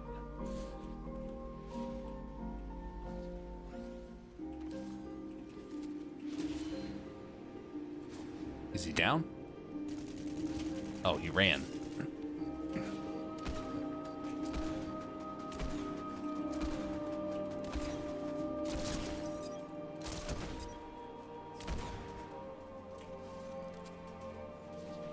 They're running. Oh, dang it.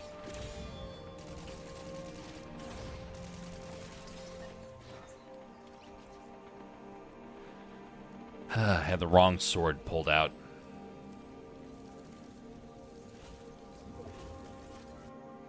Dang, that guy melted my health so quickly.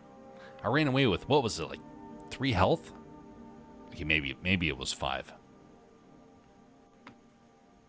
I guess whenever we see the enemy using those shield kegs, we just switch to the explosive repeaters. Make it easier to hit them. That's a good point. That would require me to be more intentional about picking them up, but I can go with that.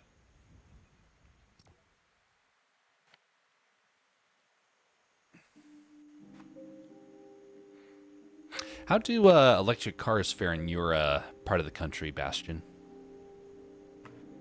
I think I've only seen a couple of weird cars, so I'm guessing they're electric cars. Hmm. So yeah, it does get pretty hot, so I don't think the cold is a problem for them. But then again, I am near the border, so... I know that batteries run out if you're in cold weather, but I don't know what it's like for when they're in hot weather. All I remember is seeing one report where somebody got stranded in the desert and they had to call in rescuers because they had no ability to get to a cool area fast enough.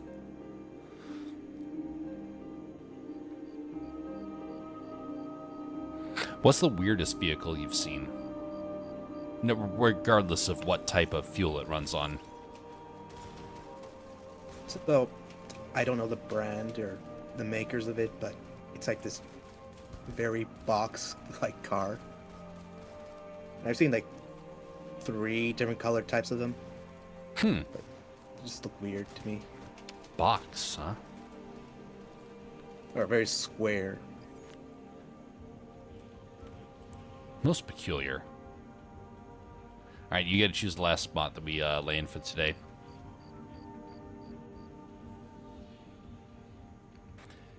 Just mentions heat can be a problem with batteries too, causing them to expand if not blow.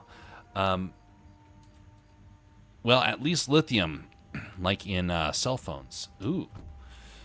Dang, that would not be good. Yeah, at least our batteries, when we have problems, they just, stop working. They don't combust. God, if you want to be freaked out by batteries, look at videos of when lithium batteries ignite. Man, that stuff is dangerous. It might as well be a grenade or a blowtorch.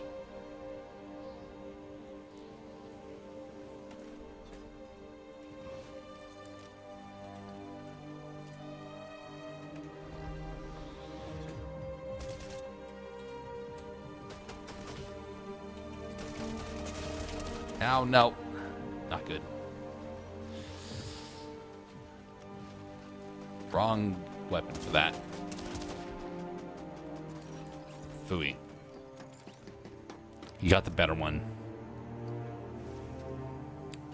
Oh, that was fast. Okay, reset that one because, that was a swift end.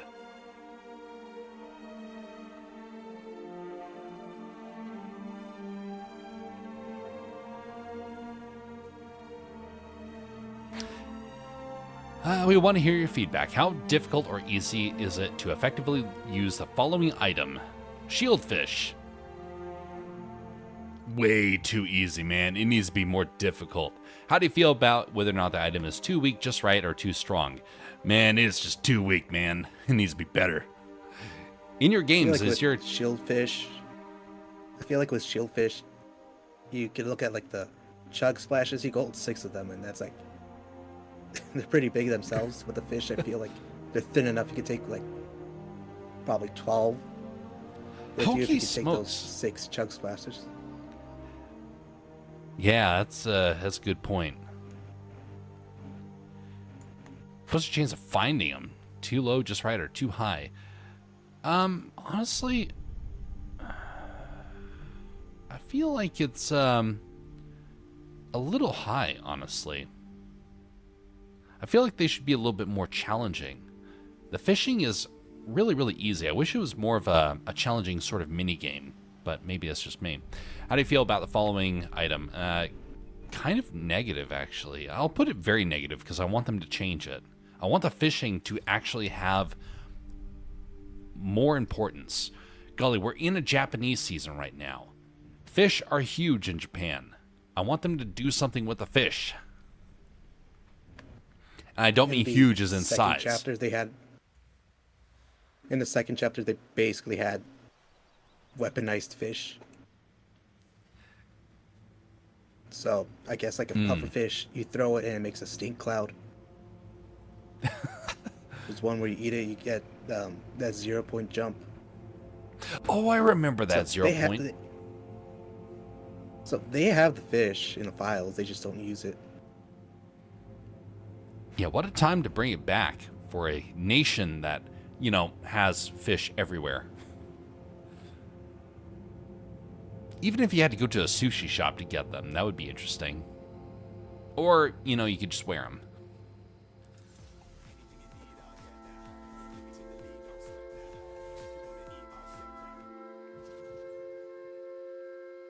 Man, now I want sushi. Fishing used to be more challenging, says Jess. You had to collect you had a collection page with different types you could only get in certain conditions. Pretty nice.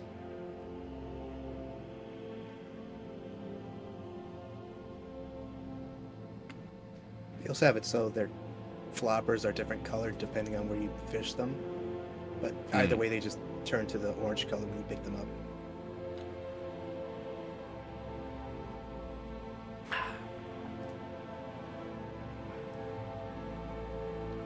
Oi, folks, says BR Jason. Greetings, BR Jason.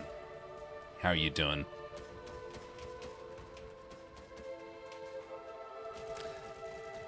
Let it be known that sometimes I do things for BR Jason. Last night was one of those occasions. For his well-being, we went longer than normal. Well, it also might have been because, you know, we had people that come by and raid and whatnot. But yeah, I'm going to say it was all about him. You also gave him permission to rewind the stream and watch again. I did give him that permission, didn't I? I hope he took the opportunity. All right, we're going to land my favorite spot, Hopeful Heights. Which is kind of funny. It's not on a high rise or anything. There was eventually a pro rod. I remember the pro rod that would up your chances of getting better fish. That is true, Iween.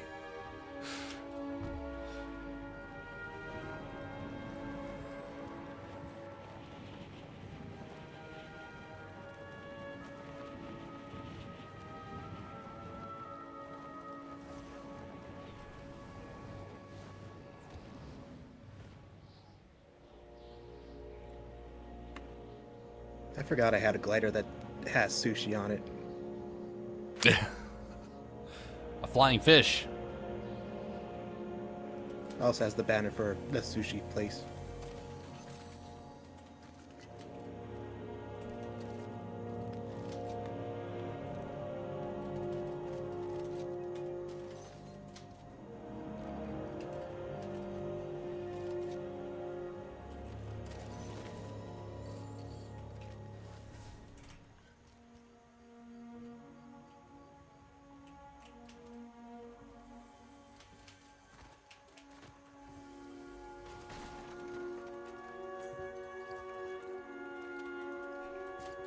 I have shield for you, Bastion.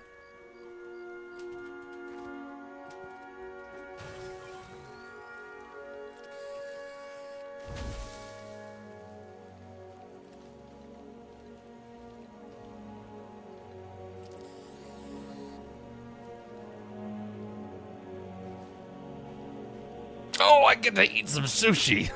Oh, wait. Open up my hands and sushi just gets handed into it. Yeah, you better forget you sushi platter to you.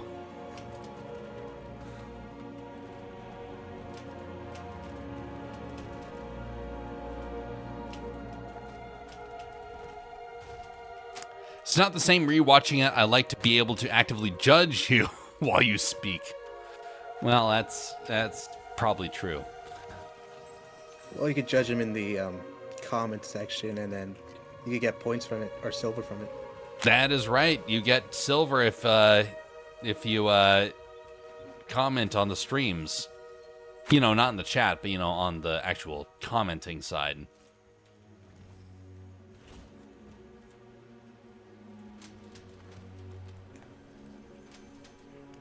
Might as well get the pro items from these guys. Indeed. Since the next season's coming up, and they're most likely not going to bring back this feature. Do you not want this one? For them. Yeah, I dropped it for you. Oh, well, thank you. I will gladly take it. Yeah, it's too much of a grind. I think, like, with the SMG, it's like 1,500 damage. No, 15,000 damage. Just to move on from the first stage. And then one of the shotgun is do about 500, 800 damage after you do a roll or slide to the enemy. We're going to do a quick trip into the tree.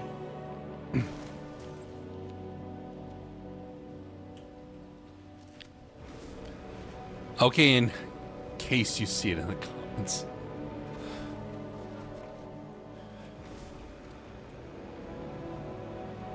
Oh, this is not going to get across. Oh, never mind. It will. To here. I was hoping to go across the entire ocean with that.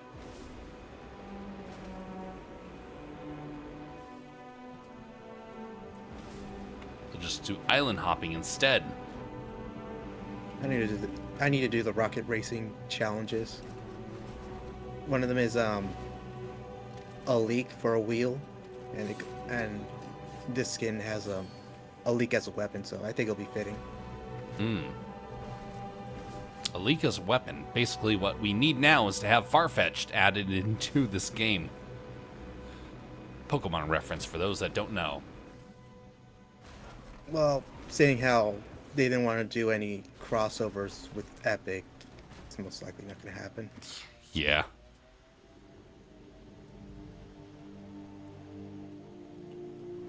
So what I'm hearing is that they're going to make their own duck skin and have them with a leak. Drive across the ocean. Only one bus has driven across the ocean. Now, when you're referring to a bus, BR Jason, are you referring to the Magic School Bus?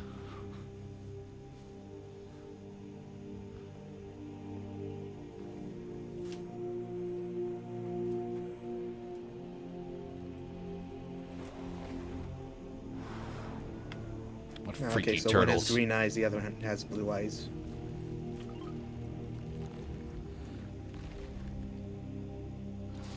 Like a rare chest spawned on top of it.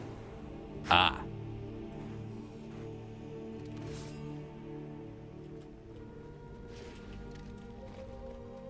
It did. I don't know why they didn't move it to that guy over there.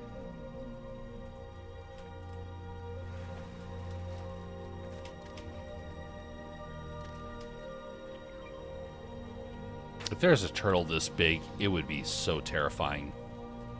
Because it'd be a monster. Well, then they With could turn to a national park. You climb on the turtle. True, unless the turtle decides it wants to eat everybody. It seems pretty slow, and it doesn't look like a snapping turtle.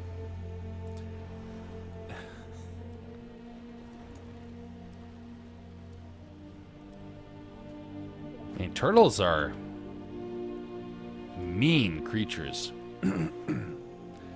They have a ravenous appetite. We don't tend to think about it too terribly much because we're not on their menu.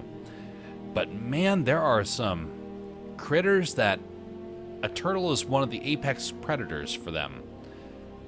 And ponds that have turtles in them, good luck if you're a creature that is small enough to fit into its mouth.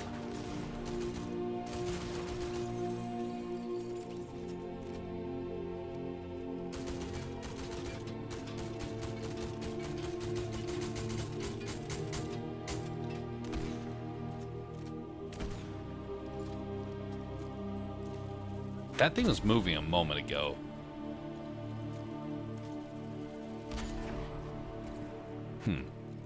Speaking of turtles, my class... Wait a minute.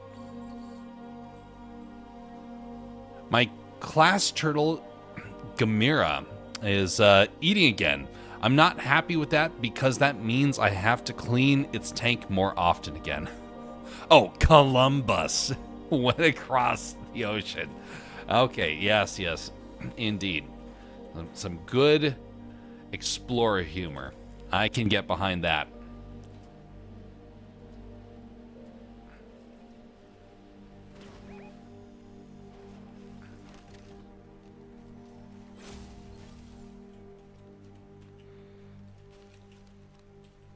Saw a car moving over there.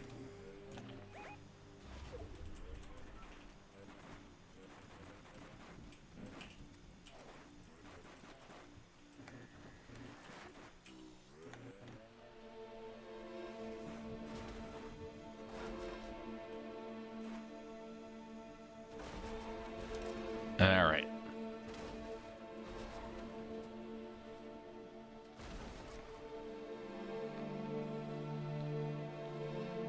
Kind of want to call this city right here rather than like Tokyo or whatnot. That was kind of the the last map.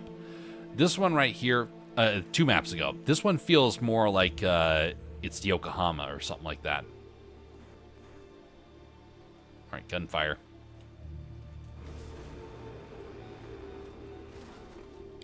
Low on fuel. Oh, no.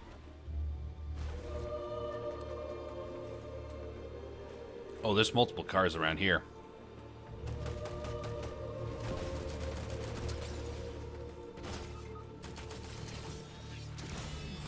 Oh, no. Gotta save the Bastion.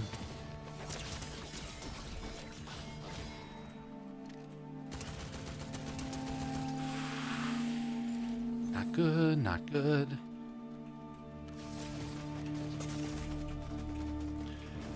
Drive away! I'll be back for the Bastion.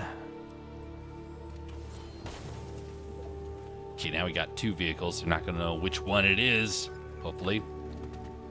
Oh, what the? Yeah, that car had people in it waiting. That's one thing to always check, see if the car has people in it, because if they're just standing still, not doing anything, the car won't show up in the visual feed and won't make any sounds. Oof. Blast. That's a good thing to keep an eye out for. That's why they nerfed like black skins, because they can easily hide in the driver's seat. Well, it's not the way I really wanted to end that off, but I think we should do that because I need to get back to doing some of the animation.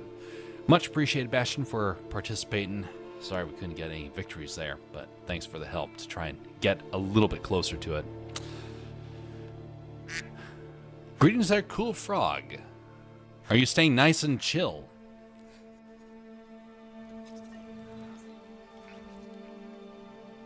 Okay, so let's pull up Blender now at this point. All right, tonight we're refining the grass again. So, yeah, this is a very frustrating part. We're in the process of trying to get this all squared away and good to go. Log that thing out.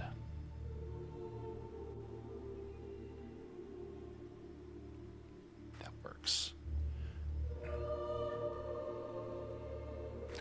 And now it got to come over here to 4K, and there we go.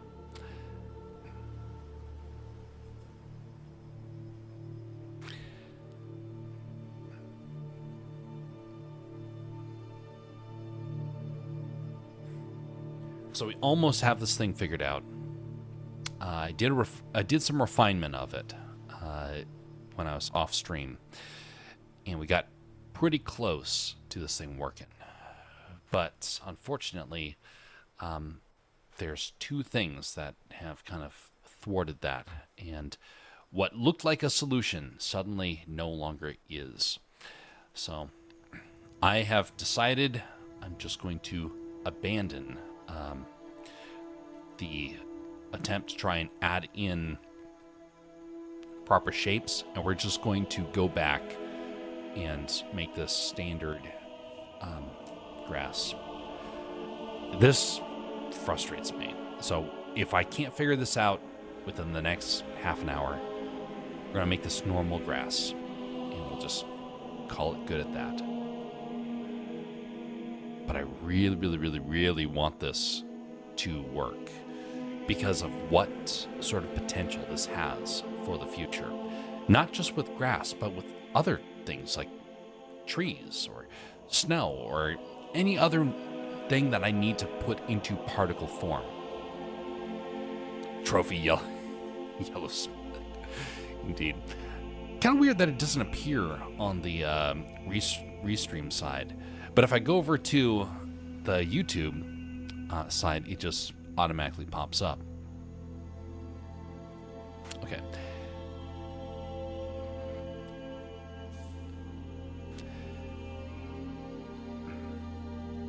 All right. Take a quick look at something before moving forward.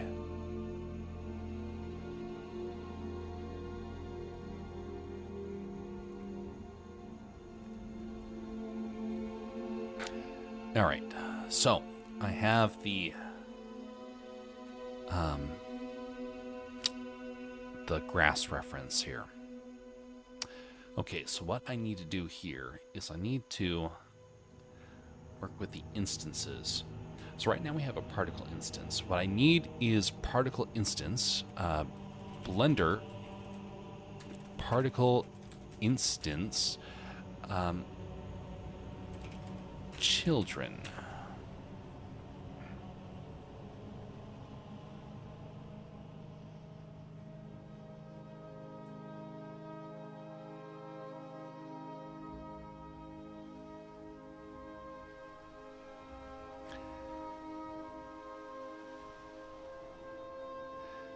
All right, so other people are encountering this as a problem.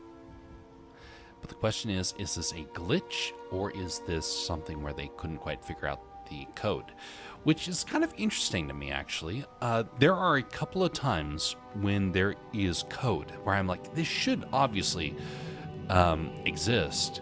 And then I find out that nobody has figured out the code for it. That is a moment when I realize, you know, there's some things that technology can't yet do. And it's kind of weird to kind of consider.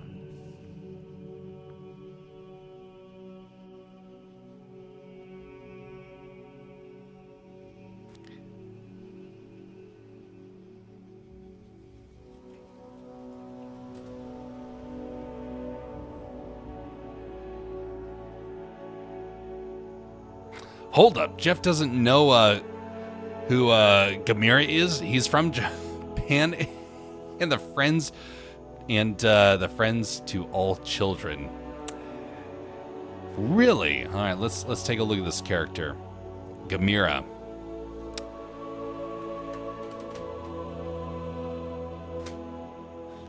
Oh my. No, I've never seen this character, Gamera. What in tarnation? That is terrifying. For those that don't know who this character is, this is Gamera. Oh my goodness. That would be freaky to see going around causing all sorts of havoc. Now, I don't know about Gamera, but I do know about another character. Let's see here. Where is it?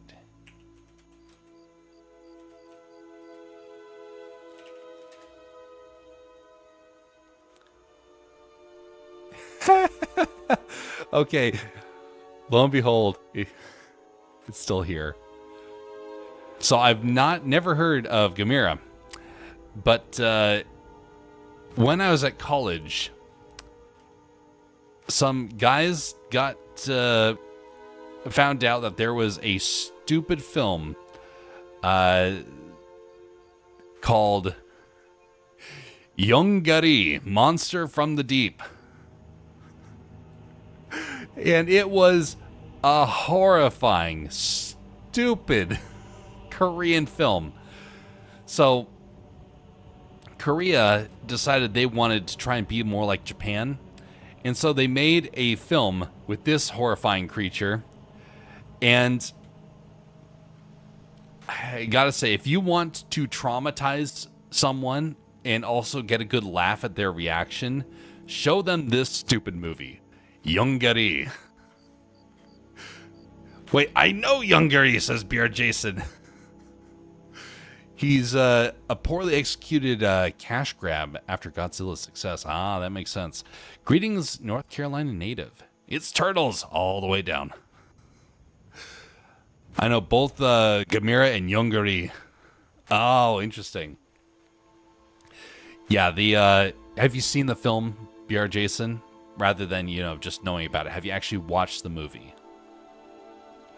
For those that have not, there's a moment where it's supposed to be touching. You start to sympathize with this monster, Yongari, because the child, which you see in the lower part of the screen here, is dancing with this monster, and he says that he hopes that this creature doesn't die because he was dancing, so thus there must be some good in him. It was so stupid. The great monster. Great monstrosity, more like it.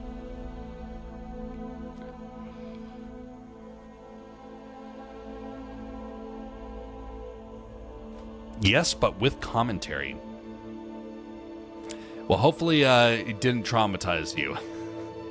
I do know it was quite a laugh riot for when we watched it at college.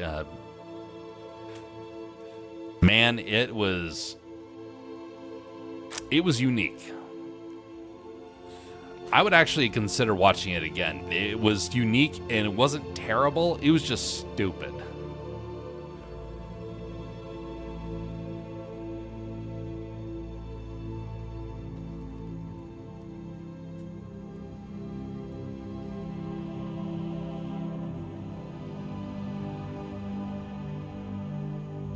All right, particle instance modifier, how it works.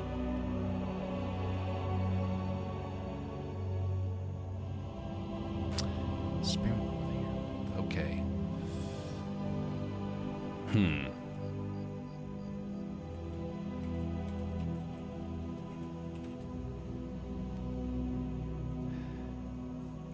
Interpolate with children.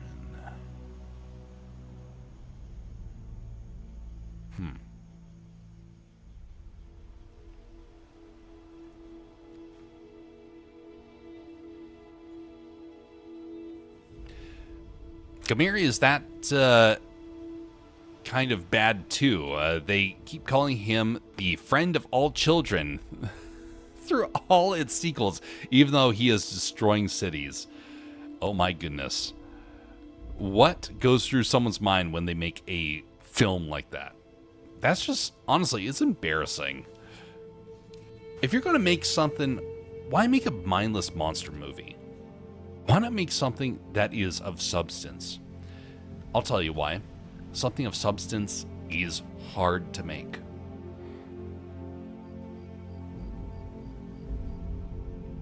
It's very, very hard to make. And it's quite unfortunate that we don't get a whole lot of time to really refine some of our ideas. Most of our ideas will end up being kind of trivial. Oh, I know how to figure this out. Blender,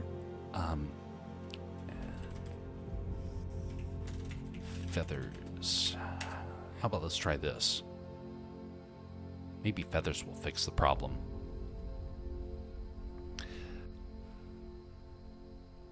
I thought the writers got paid for each time they said the word capsule. What? The Koreans did a recent monster movie that got good reviews. I watched about half of it about 6 to 8 years ago. Why, like I said, cash grab. I mean, they made like 5 of them or something. I'm going to look up the title. Oh man, monster movies are...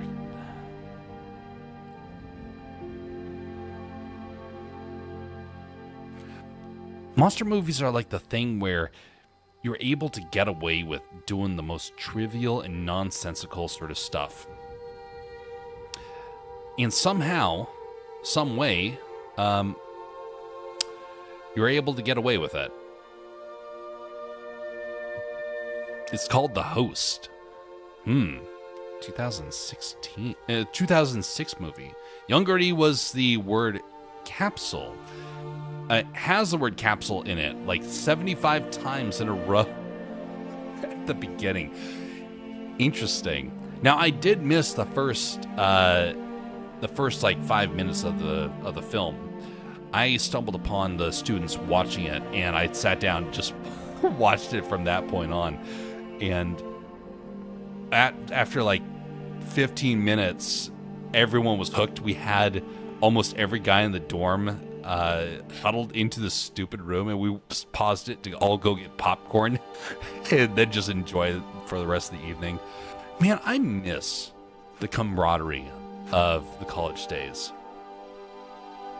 If I could have like an apartment that was the same sort of camaraderie, I would totally do it.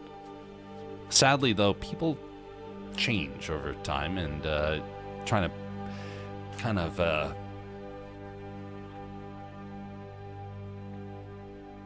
have that level of trust kind of disappears after you reach a certain age. And a lot of people, honestly, they don't like being around other folks, and the camaraderie disappears just because of that alone. Golly, I know a lot of guys who do not talk with anybody. They're isolated by themselves, and they have no interest in wanting to do anything other than go to work, go home, and work on their house, and then go to bed. Not necessarily very good for building culture. It's a shame. Real shame. I'm looking at this tutorial right here. This is an old tutorial, so we'll see if this actually works.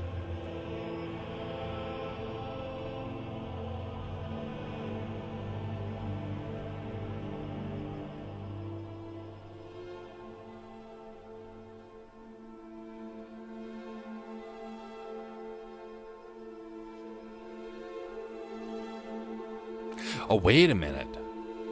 Oh, wait a minute.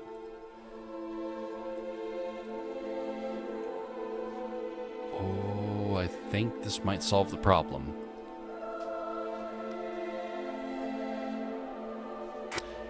Particle preview. Oh, okay. What the?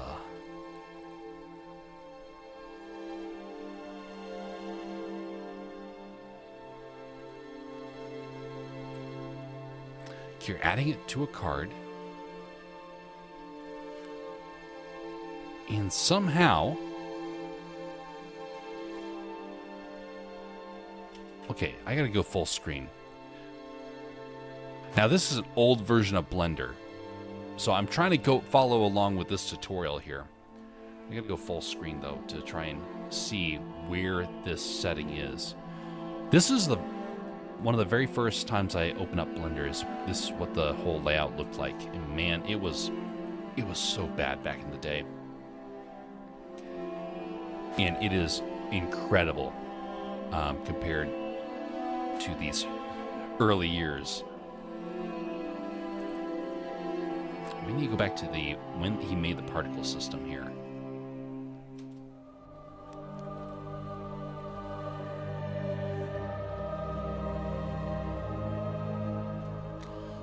So now it's following a path. Render emitter path.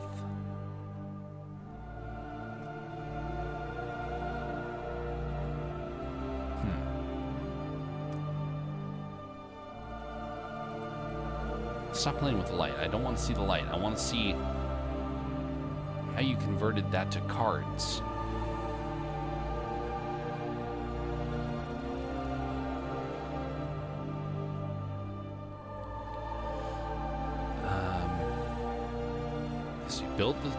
You build the shape. Skip forward to where you texture it. Nicely done. These days I don't talk with people, only Budget Kaiju. And Turtle's named Budget Kaiju, named after Budget Kaiju. At least you spend some of your time with us, sir. So at least you're trying to break out, whereas some other folks, not so much. It's actually really sad when you think about it. There's a lot of people who are lonely and frustrated. And the one thing we all have a need for is community. At my church, nobody knew when I was missing after several months. Now, I've tried to stay fairly regular at my church, and things got pretty bad, and I wasn't able to really spend time there. And so I pulled back, and nobody noticed for almost a full 9 months. No one knowed. No one paid attention. No one cared. And I thought, that's sad. I thought I was like friends with all the people there. I thought I was building up community, only to find out that that was not the case. Well, I at least have some areas where I can reach out and, have community. But I know a lot of people that that's not something they have that ability to do. In fact, a lot of people, they don't even have family members in the area. They have it really hard. And what would they give to have a smaller apartment with a common area? If the Lord gives me the means, one day I want to try and make that happen. I want a way to kind of help reset men's mindsets. Technically, the YMCA once did that. So I know people would benefit from it.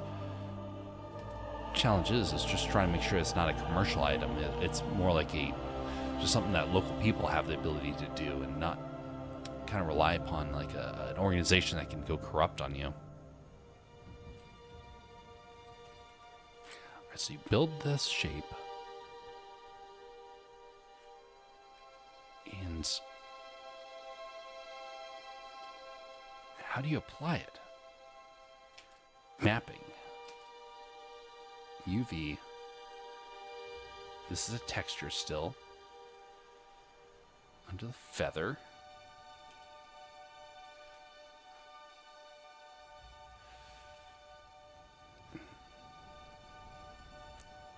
But is that really being applied?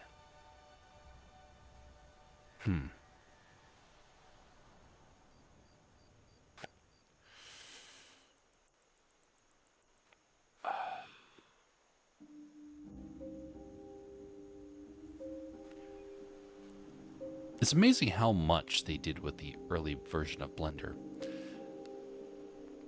It's so much more refined, but they did a lot of really great features in it. All right, so you're adding that. Why are those points there? Set parent to object. What the? Vertex groups. Okay, you're not doing anything with that. Or aren't you? I'm finally getting tired, so I'm going to head off to bed. Rest well, North Carolina native. Have a pleasant evening, and we'll see you next time, whenever that is. I agree, I like the common area idea a lot. Of traditional homes around the world had that. Honestly, that's like one of the things I seriously want to do. I want a big common area and a bunch of little homes kind of scattered around this common area, where basically you step out of your door, go to a common kitchen you can be able to utilize. But you would have to be very careful of the people that you allowed in, because there are a lot of people that do not want to take care of things, and they would just come in and trash it. So you'd have to be very strict about the people who could rent there. And you would have to rent, because you wouldn't be able to sell it in that sense, because the moment people own it, then they would just trash the place in a moment.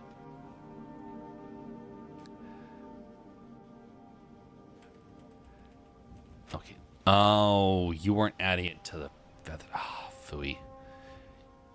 You're just doing that. Okay, well, that is not going to help. Although some of the elements is kind of interesting, which makes me wonder. It does make me wonder. Let me try and do something different here.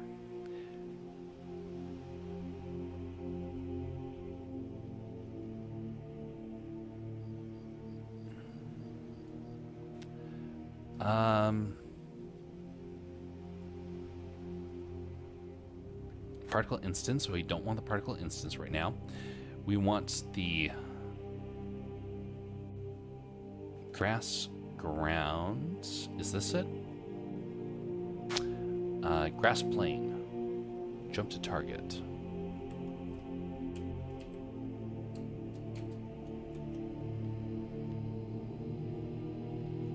Oh god, I just messed up. Where'd it go?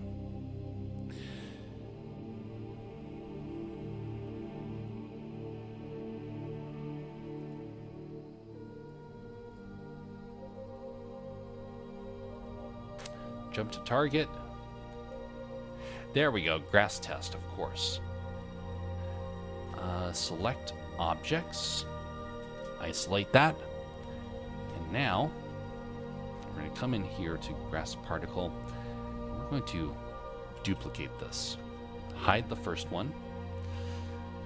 And here, I'm going to try and fix this with the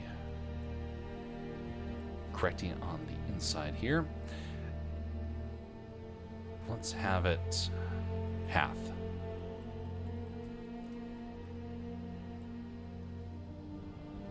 Interesting.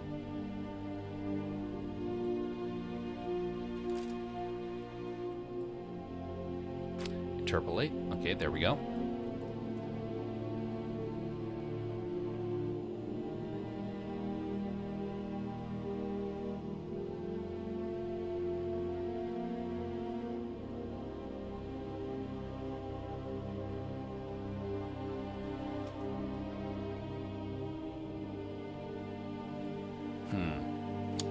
Start at 5.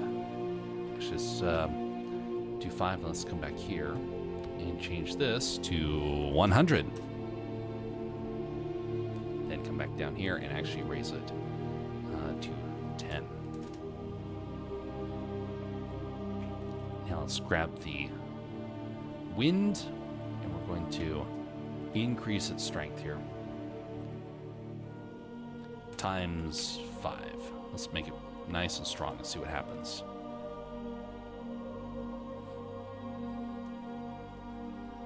Guess too strong, but that's probably about half of what it needs to be. Two times what it needs to be. So let's just do this. Come back and try that again.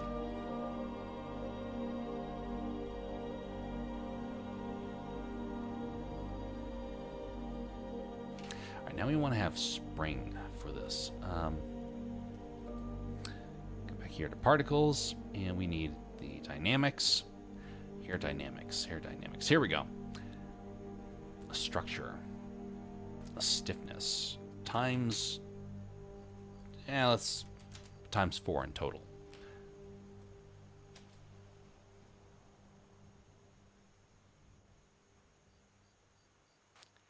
There, that's like a normal sort of strength there. And let's increase the force of this times 3.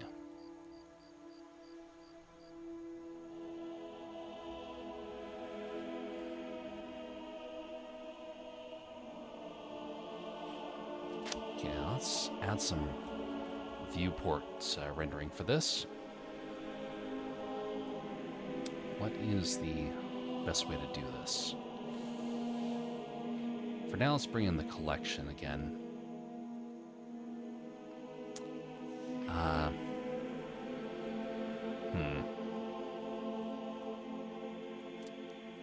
Kind of have to go with the duplicated collection here.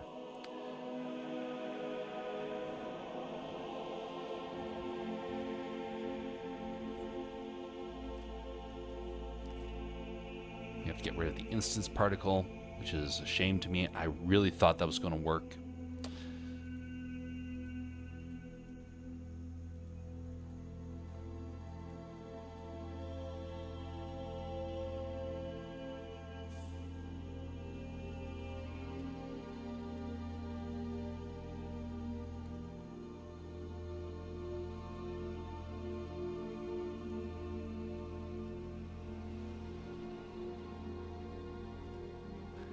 So fur collection, come down here.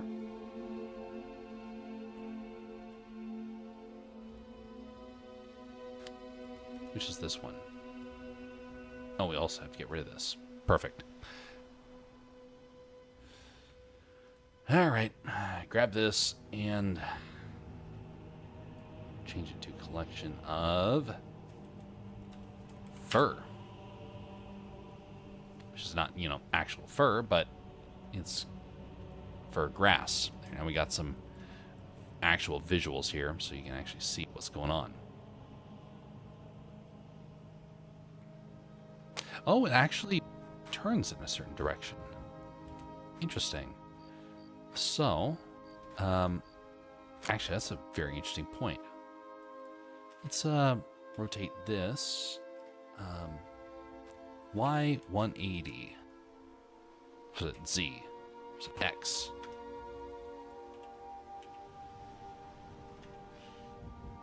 Maybe not that. Maybe just a medium. Yep, 180.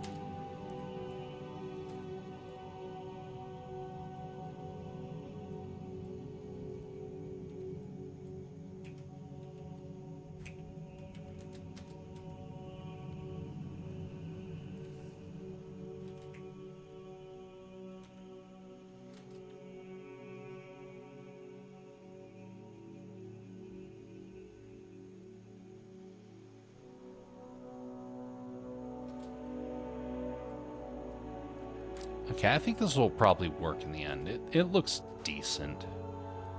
I mean, I'm not a super big fan of the style, but it will do what I need, I think. So let's try and preview this. Grass particle. What is the render at? Okay, actually, that's not a problem. Let's come into these grass blades, and let's solidify.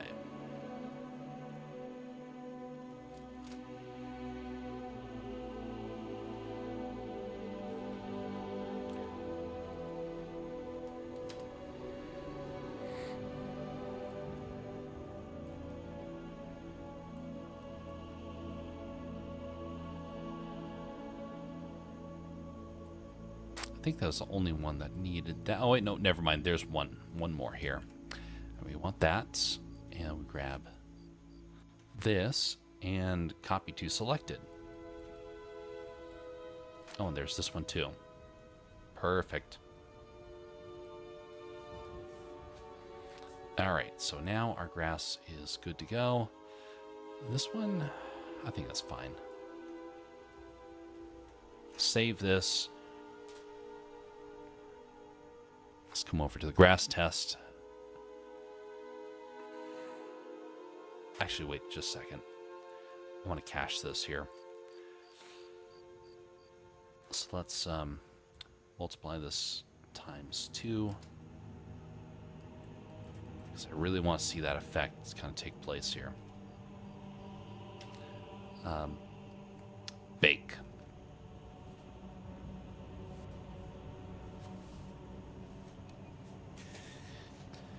You know, when I was first getting started with animation, this was about the speed that I was doing that. It was very difficult. It took forever to try and get anything done. But it does get easier over time. Oh, that looks nice. It does get easier, although I would greatly prefer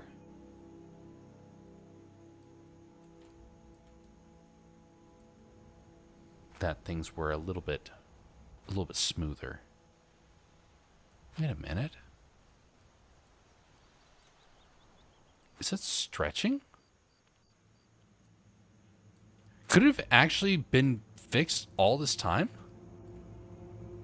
Okay, it's going up and down, but I think some of it is stretching. Wait a minute. I mean, it's bending a little bit, but...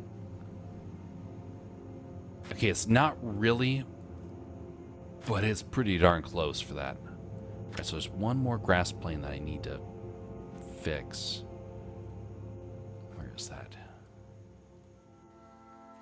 But anyway, it takes a long time to get anywhere with a project like this. And one of the things I do have that has helped out in the past is patience. I have a lot of patience for this stuff, but you know, even I get discouraged with it at times, and I kind of just want it to work. You know, you spend all this time trying to do something, and it doesn't want to cooperate over and over and over again. You're struggling to really make it a reality, and for whatever reason, it why's that moved? For whatever reason, it just will not cooperate. And you can fight with it kind of like the snow characters from last year. Actually, it's a year and a half ago at this point. They were getting frustrating to me. I worked with them over and over again, trying to get them to work. And I finally went to Legos because I needed to learn anew. I needed to get refreshed on how to actually pull it off. This worked out well. I've gotten much more familiar with it. I'm not worried about it nearly as much. So when we go back to it after this next round of Lego animations, I think it will actually be good to go. And honestly, my technique for doing backgrounds is changed dramatically. You might remember I did a animation attempt to try and do a background for the story of Snap and a Cane. Well, that didn't happen. I mean, I got very close, but I couldn't make the background dynamic. This is an attempt to try and fix that. That's why I'm taking so much time on this, because I got so sick of it not working. And now it's showing promise again. It makes me think that I can go back to some of those old projects, which never really get abandoned. They just get put on hold. And then they get rekindled. They're back in action, and suddenly you're off to the races again. I hope that's where we're going. I hope. All right. So now we're going to go to our camera here. Double check this. And we're going to go to this frame right here. And let's render this out. Right now, is there anything else here that I need to get rid of? Okay, let's get rid of the fur, because the fur's not actually there anymore. It's just this one. Rendering. Change it to cycles rendering. And CPU for now. No, GPU. GPU is always faster, but it will cause some audio distortion, possibly. Max samples, 400. And let's give this a shot. Jess mentions I at least helped a bit with the snowball one by suggesting a way to give the girl hair that wouldn't break the system. You did at that. And man, it helped out tremendously. You know, I like the hairstyle a lot better as a result of that. You were very helpful with that. I won't render. Why will it not render? Oh, I know why. I forgot to change the render output. Well. Here we go.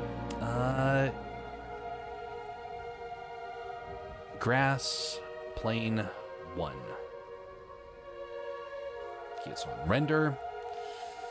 But down here, render show emitter. You're showing the emitter for right now. Gotta come up to grass, fur. Yeah, there we go. All of that was turned off. Come back again. Save. Technically it's like take 50 because I've done so many of these. This works. Oh, that looks good.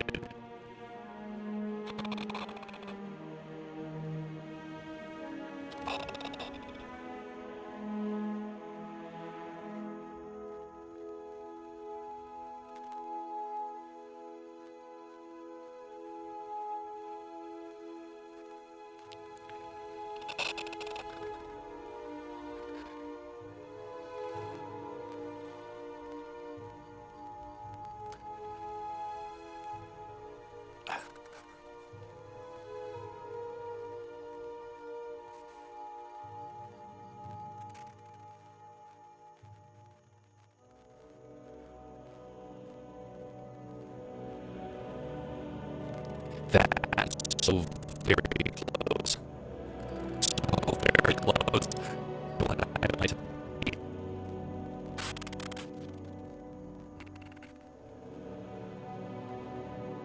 if this were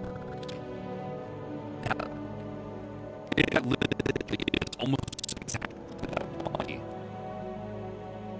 There's a few tweaks I don't do, but and it with this.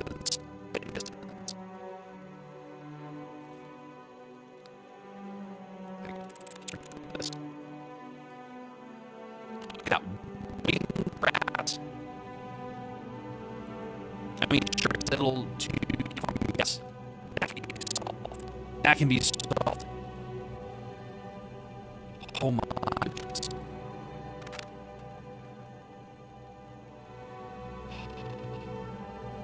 It's beautiful.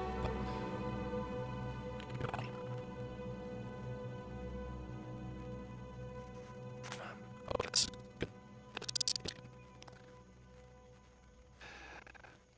As players, don't have patience. They're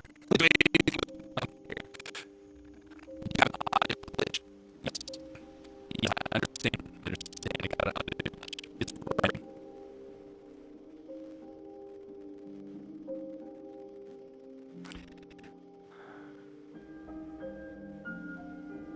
Jeff Bot. Jeff-O-Matic. Okay, now the audio should be back. All right. And the stuttering should have disappeared. Listen back to it is hilarious. Okay, I'm gonna do that. Pull up the YouTube. All right, we're gonna go over to our audio feeds.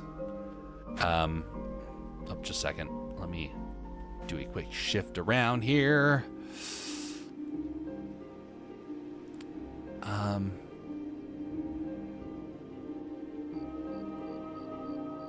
right, mute that for the time being. Bring up desktop audio.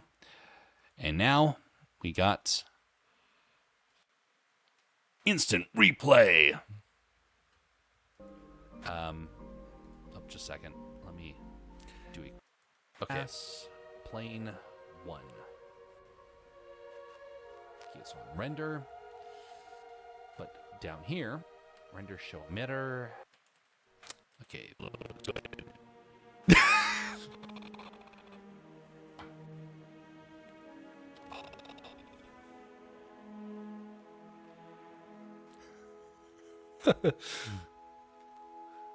Hey, the music still comes through normally. It's kind of weird, actually.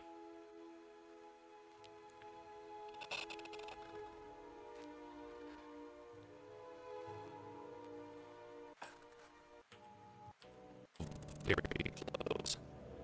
So very close. That's terrible. You barely make out a single word. It's almost exactly. Okay. That is awful. I knew that was going to be a possibility. Don't worry, we're not doing more renders like that.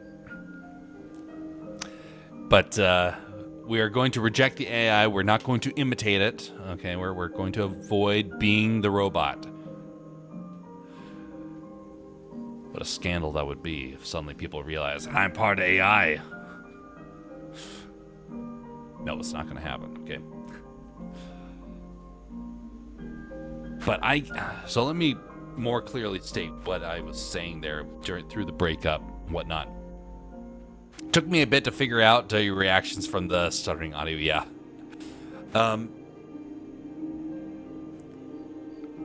I have been fighting with this system for years. For years and years.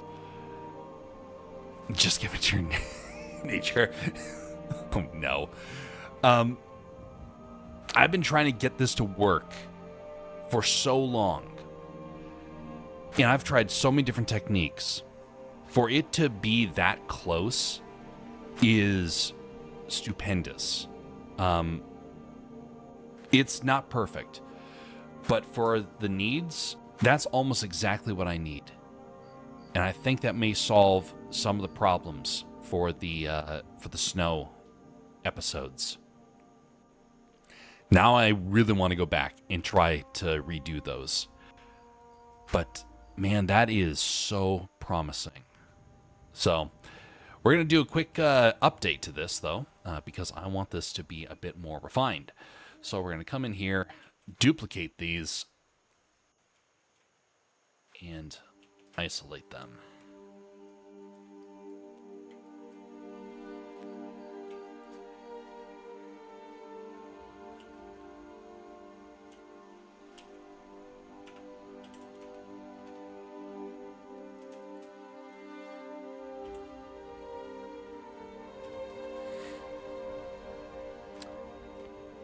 You know, this has actually been one of the big reasons why sometimes when I have an animation project, I kind of skip it a little bit.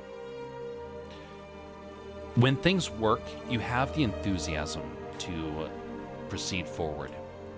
I've had a hard time proceeding forward with this one. So many things have gone wrong. And over time, you just want it to stop. And you need to take that break. You need to take that breather and say, okay, I need this to not be such an issue. And so to see it work after all this time,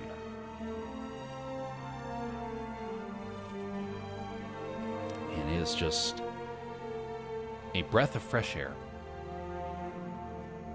Of course, it may stop working tomorrow. I do realize that happens. This is 3D after all, and things like that are going to happen. But at least for now, there's victory.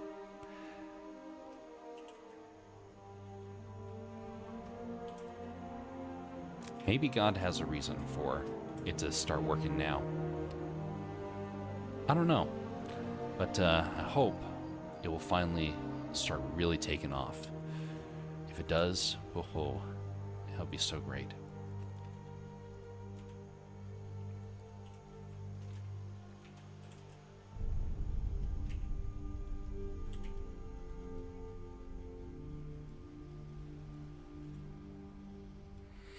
Okay, now this is going to be an interesting technique right here. I've done this before in the past, but not really to this degree.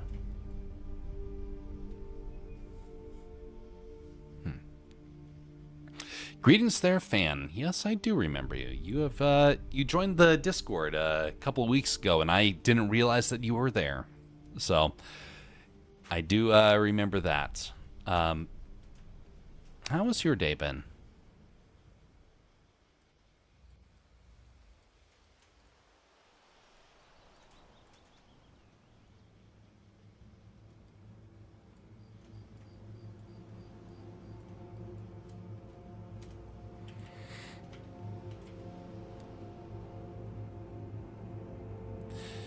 You know, I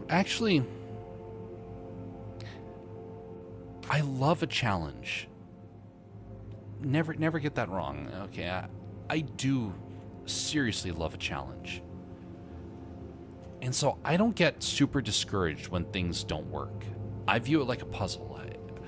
I actually like it when things don't necessarily work right away. But after a while of things not going right, you just kind of want it to end. You're like, can I please get a victory here? And sometimes God gives you the victory. Sometimes he puts you back on the path of frustration, and you have to learn to press on regardless. And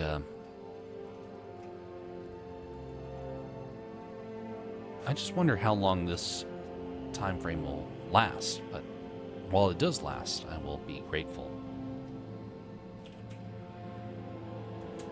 Displace.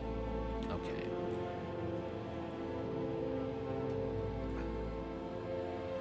So this is a technique I've been wanting to do for a long time because I think this would do really well with this sort of setup.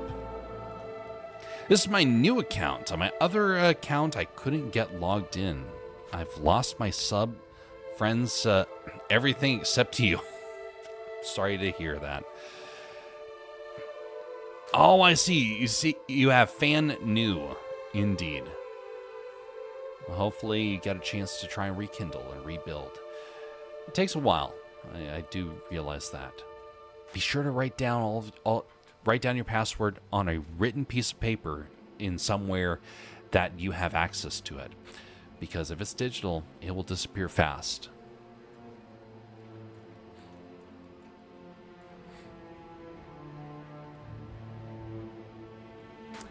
Alright, so vertex group, we're going to put this as pin. And by here, we're going to assign this. And we're going to assign this with a weight of 0.5. Now, in theory, should be able to get to displace. And we're going to add in noise, grass noise. We're going to make this a global, and we're going to have this vertex group pin. All right, so now we're going to, oh, wait a minute. We're going to reverse that. There we go. Mid-level 0.5, and we'll put it to about 0.4. Now let's add some motion to this. Distort noise.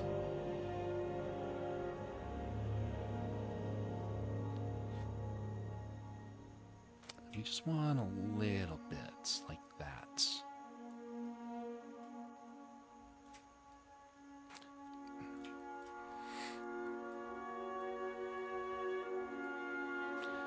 And I want this to be animated. So how do I do this? I could animate it by an empty global custom normal object. Yeah, I can do this with an object. So let's get an empty. We'll make this a cube. We're going to have this grass noise control. And we're going to change this to object and grab that. Now when we move that, ho, it moves. Look at that. I did the right email, but Google sucks at doing stuff, so I couldn't get it back. Said couldn't find Google account. I tried everything. My old tablet broke. I dropped it.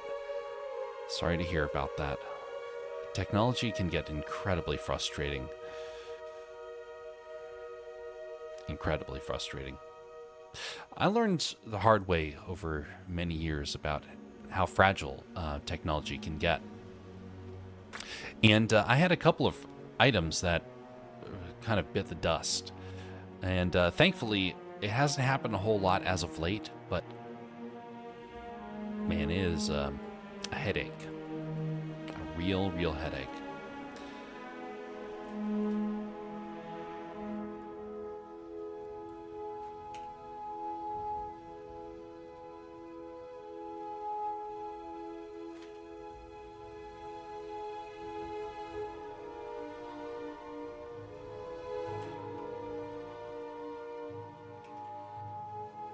Make this linear, and we're going to make this linear. There we go. Wonderful. I now wonder why it's so far off to the side, though.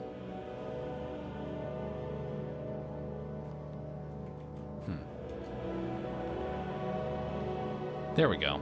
Okay, so that's working a little bit better. Let's decrease that by half.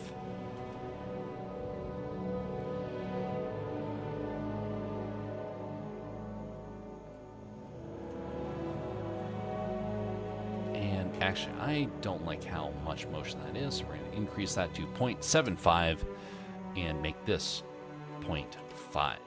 Assign. There we go.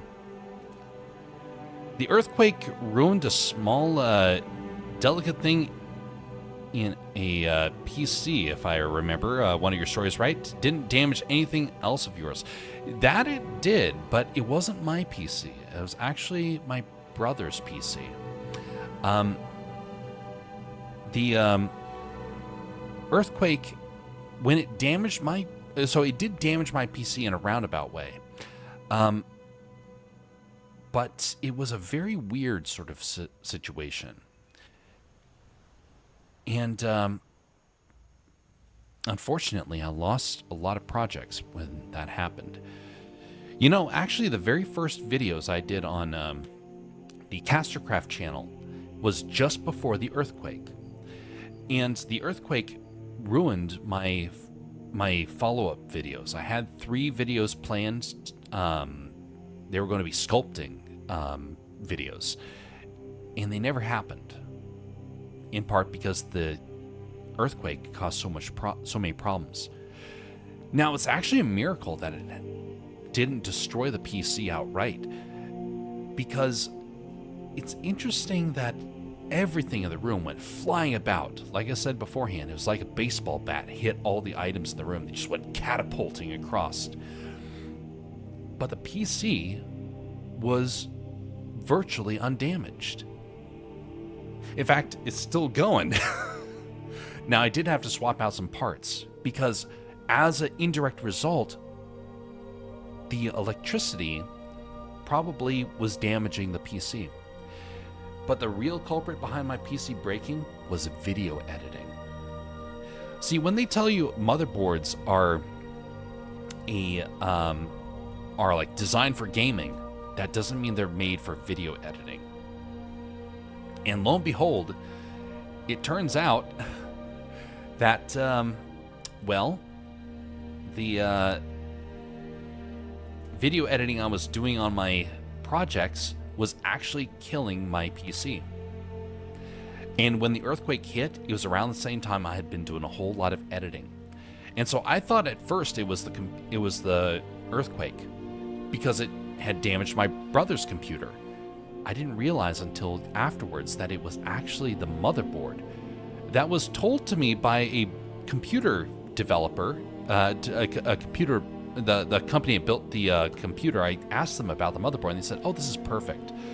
Lo and behold, it doesn't actually work with the stuff I needed.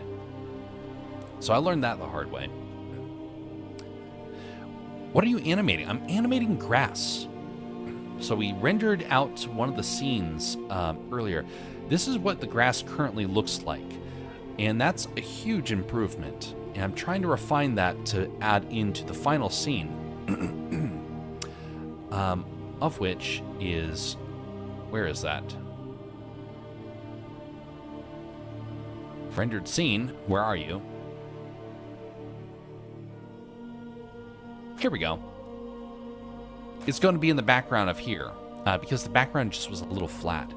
And this has a lot of other great tools in the future as well, so I want to try and get this all squared away and good to go. That's why we're spending so much time trying to refine the environments, because environments are everything in an animation.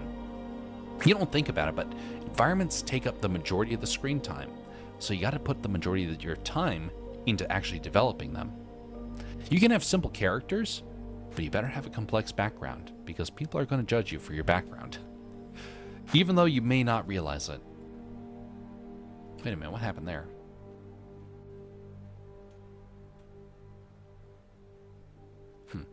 Okay. Increase that, and we're going to apply scale and delete keyframes.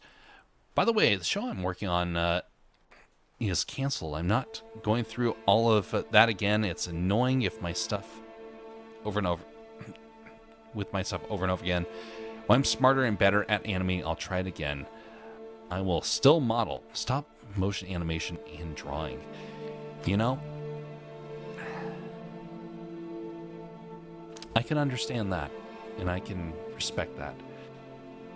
Never stop growing, never stop climbing. You may struggle here and now, but it doesn't mean you'll struggle forever. In fact, just before you got here, you missed it, but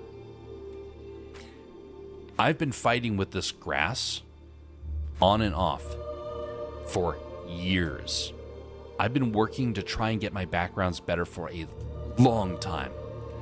I have been struggling since really 2014 to make backgrounds. Let me show you some of my backgrounds. And I'll tell you why this is such a big issue. Okay. See, back when I was getting started, I knew how to make characters. Characters were a lot of fun to make, and I could animate them a little bit. But notice the background. Your characters need a place to be. You need something to add interest to it. And look how bad that... There's so many mistakes with this model. So, as a result, I wanted to start learning how to get better at it. So I started learning how to model objects. Slowly but surely. I tried making sets for my characters. That was supposed to be a mountain, by the way. Look how bad that mountain is. Oh, man. Looking back, I kind of forget how bad I was at environments.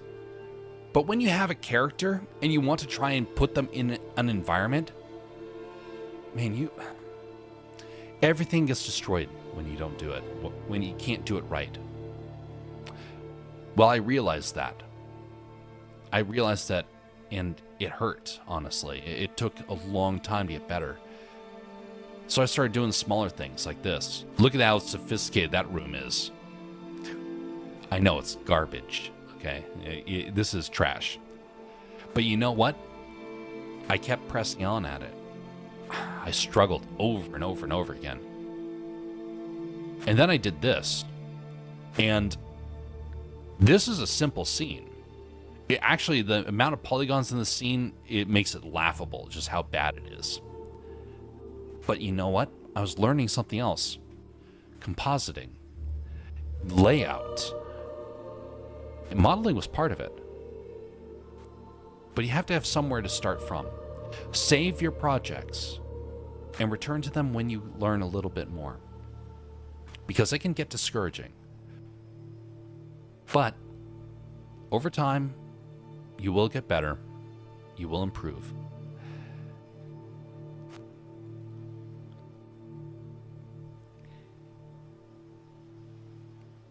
By the way, feel free to link some of your stuff here. Whether it's here, whether it's on the Discord, feel free to do that. This is a place where you can learn. Really, it is. Mostly because I realized I had to learn from somewhere. If you haven't seen the Blender challenge from last week, be sure to take a look at that. It's over on the Castercraft channel. It was not as great as I would like it to be, but it was a starting place. But it kind of teaches you some of those elements. Shortly thereafter, I started trying to learn more about how to actually build scenes. And finally, by the time I came to the end of my college career, I finally got to the point where I could actually make actual scenes for my animations. This was one of the funnest projects I ever worked on. I had so much fun with it. And my professors thought I was crazy for it, but they let me do it. So we put our characters into a scene, modeled off of one of my favorite films of all time, Tron. That scene was super complex for the time. Now, if I was to go back and do this again, it would look so much better. But I want you to remember, about 2 years beforehand, this is my background. Garbage. You grow. And the best thing you can learn is to look at your work and realize, I will grow and I will get better. Take heart and learn patience along the way. Mastery won't come overnight. And you will get there eventually. Always be your worst critic. Because if you're the worst critic, everyone else will be praising you. By comparison.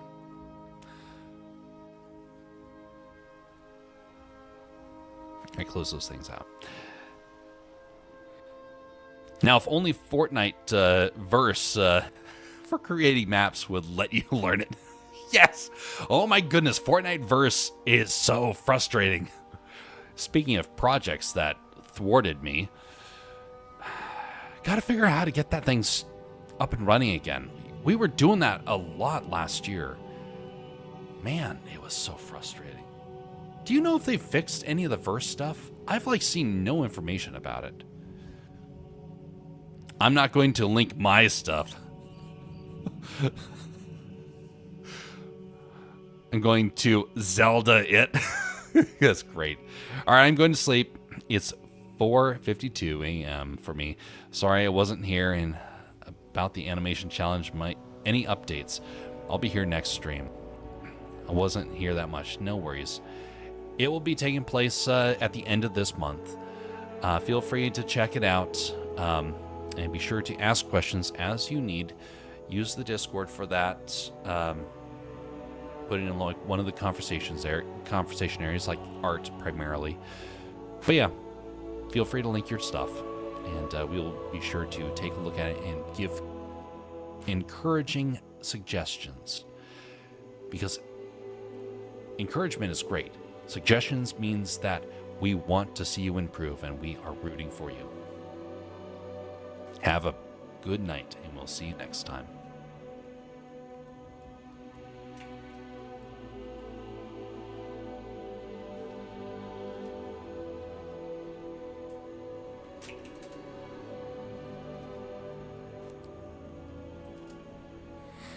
All right, assign that, and we want this to be, we'll put it at 7.5 again.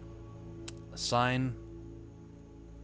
I wish this part was a little bit easier. There's got to be a way to automate this a little bit. All right. I've not looked into it. I need they've had enough time to fix verse. I think it might actually work if they've done a couple of updates. Jeff, can you say anything about the grass you're making being greener already so I can say I didn't?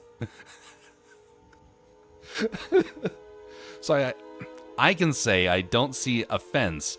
I've been waiting this whole time during your animation. You know what? After all this, the grass is starting to look greener on the other side.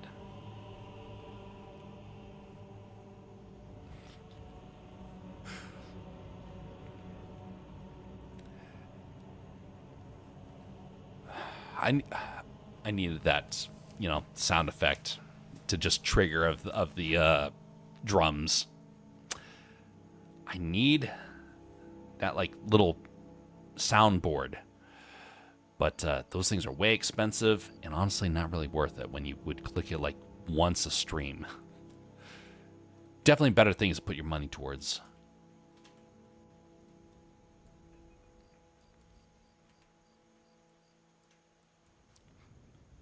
But I don't see offense.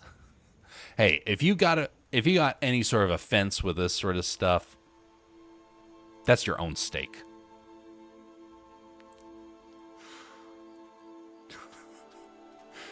I know, quality jokes, folks.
You know, when I was growing up, I was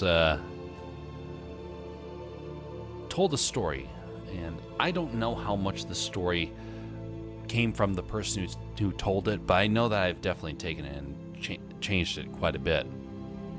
I'll allow the steak joke, though my sword fighting joke would have gotten you more points. But a sword fighting joke would have gotten you more points.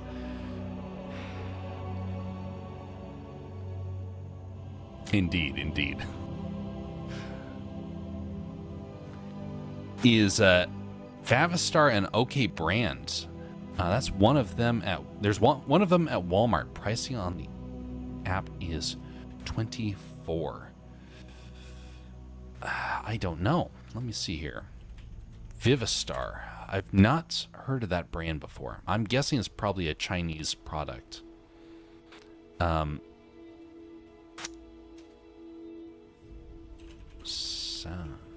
Okay, let's see here.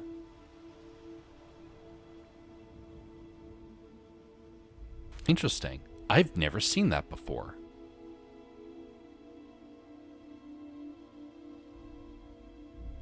That's a very interesting thing.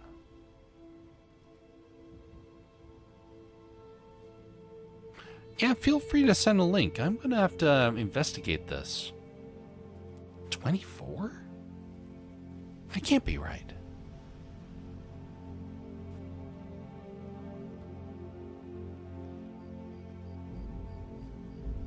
What a very unique thing. Okay, this must be something different. This must be like one of their versions. Probably not the one that you're referring to. But I do see another item that is similar. But it's by the same company.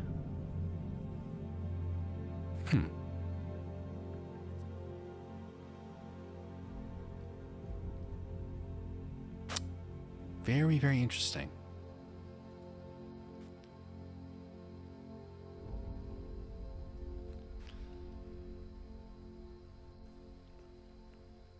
That would be very funny, though, to get to utilize that.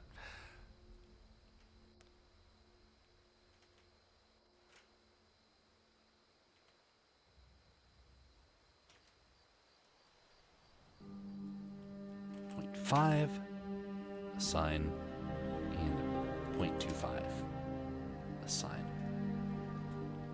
Wait, paint, perfect. Discord, yep, that works. Feel free.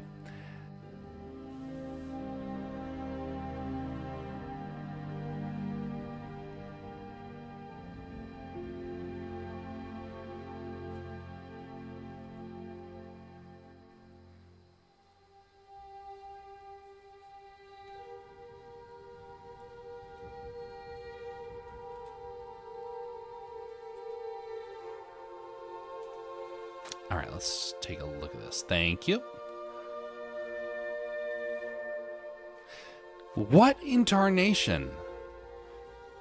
How are they able to afford that? $26?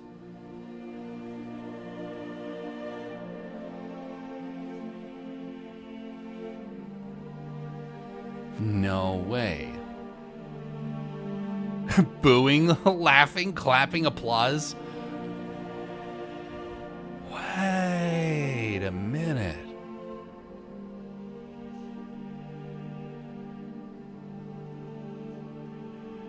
I'm dumbfounded. There's no way that should be 26. If anything, that should be like $70. Like if this was like a legitimate, like from a normal sort of vendor, that should be like $75 or $100 minimum, probably $300. How did they pull that off? Like even if it's cheap, how in tarnation did they pull off that much tech for that low? No way. I mean, there might be a reason for that. Let me see here. Let's see. Vivitar.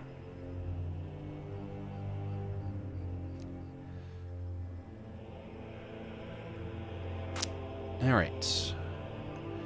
The Vivitar Company. They work in a variety of products, from toys, optics, digital imagery, audio. Oh, it's not.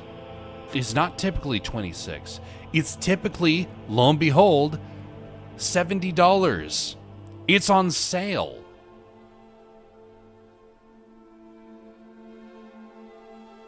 Only 5 left.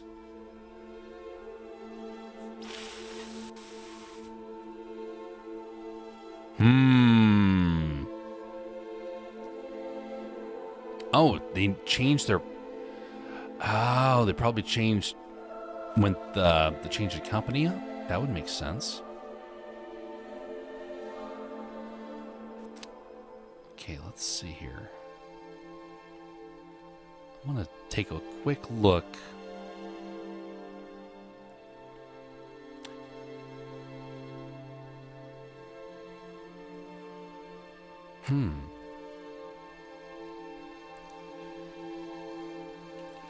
Is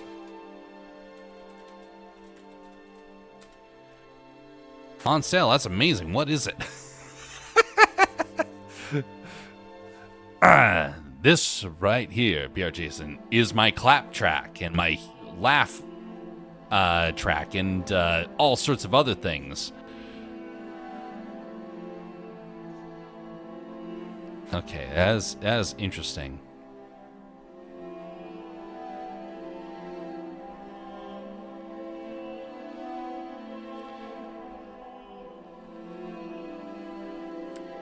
All right, so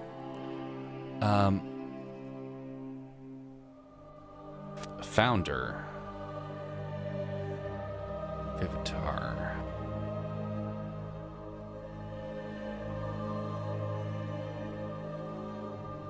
Wait a second. Wikipedia. What have you got over here? It says it's in California. It doesn't mean anything. History.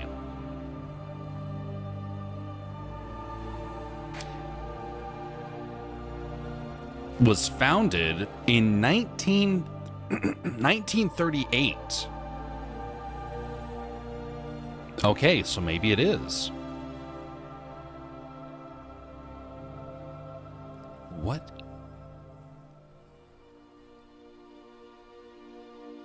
That's an old company. Very old. Manufacturers now are in Japan and Taiwan.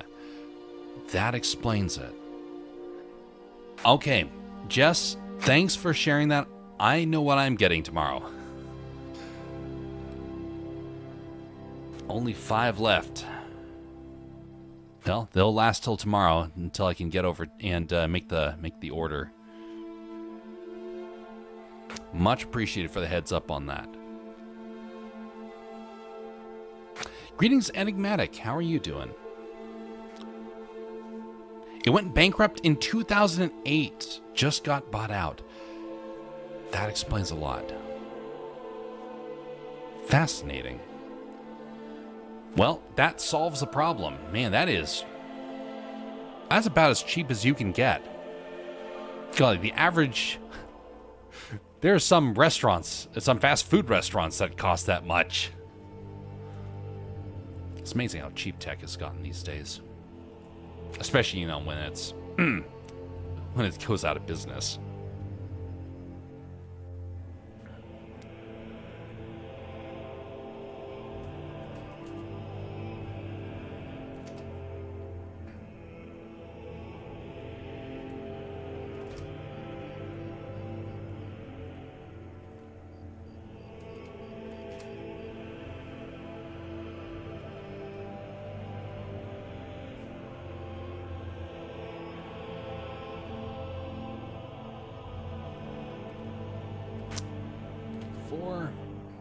Assign point 2, assign And point one, just because there's some more faces on here. KK, gotta go. See you all. See you, BR Jason. Thanks for coming by. Have a pleasant evening, and we will see you next time, whenever that is. Good. About to crash out.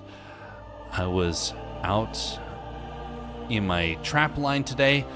Caught one lynx and set more traps. -30 today. That's pretty cold. You know, it's kind of interesting. My grandfather, when he moved up here to Alaska, he was a trapper. He didn't ever really find much success. He tried gold panning as well. That didn't quite work out. He ended up working. His father ended up working in a fish processing area, if I remember right. And my grandfather ended up being a fisherman, and that's when he actually finally found a living. But he tried trapping for many seasons, and it was hard life for him, especially from somebody who came from farmlands down in the Midwest originally.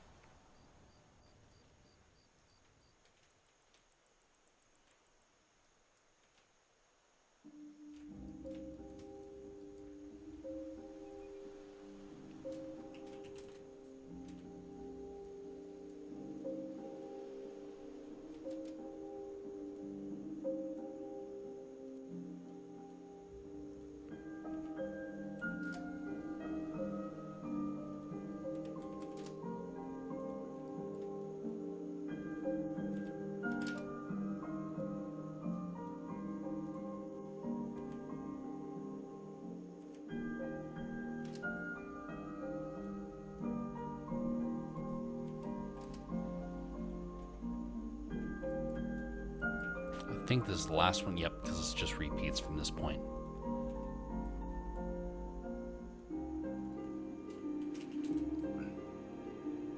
According to online availability info, it's not in store at Walmart up there in Anchorage. You'll have to ship it. All right, I will be sure to figure that part out.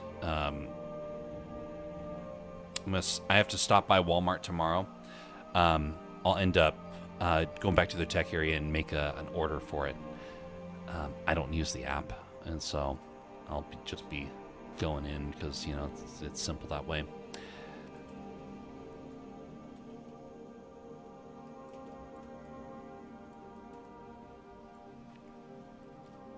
Back in the day, it was harder to learn to trap. People were very secretive with how to trap. Nowadays, I'll tell my YouTube audience everything. Yeah, it was a tough life doing trapping.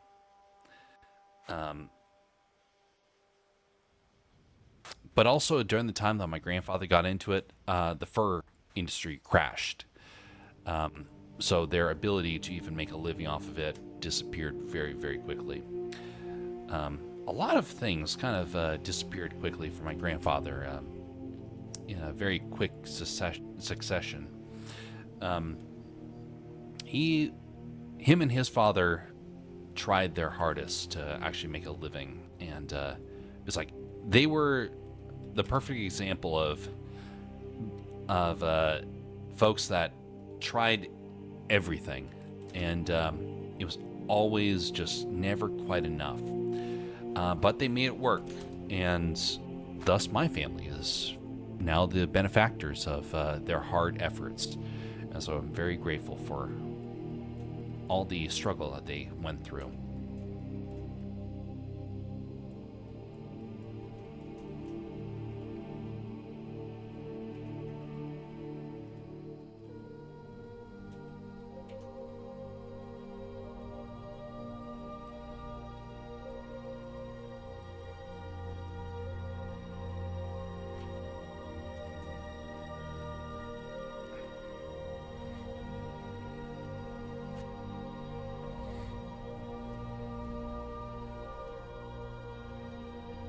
I think I can just copy all this. No, I'll just copy them over one at a time here. Copy to selected. Grab this. Move to the top of the stack. Nope, I don't want that actually. minute.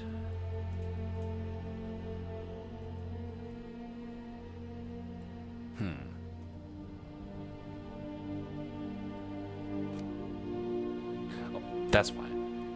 That's why it wasn't appearing. Got to move it on this stack instead. And on this one as well. Okay, just go down the line and make this correction.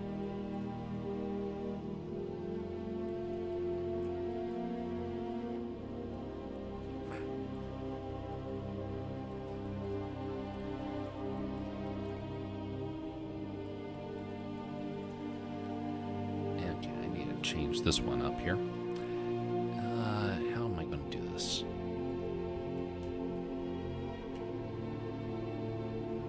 I could just put a line down it. It's like this.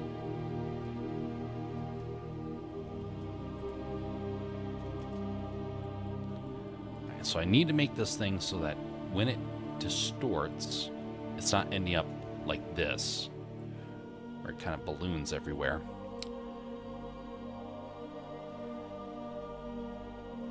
Oh, actually, I know how to do that. Okay, actually, I think that's going to be just fine. Change this one. Okay, that's fine, but I need to get the smooth on there. Copy to selected. So now, if I come over here to this setting, all I have to do is increase the scaling by a massive amount. Times 5. Times 2. I think that should work. Nope. Okay, let's go back to where it was.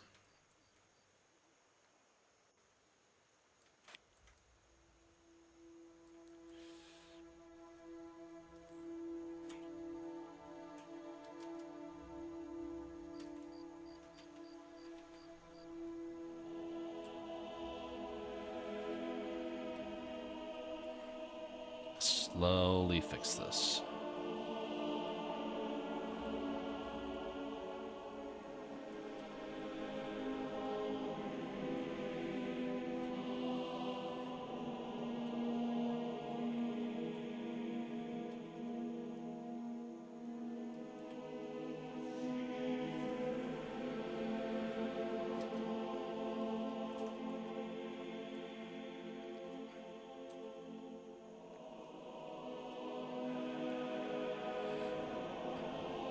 This has been a very productive night.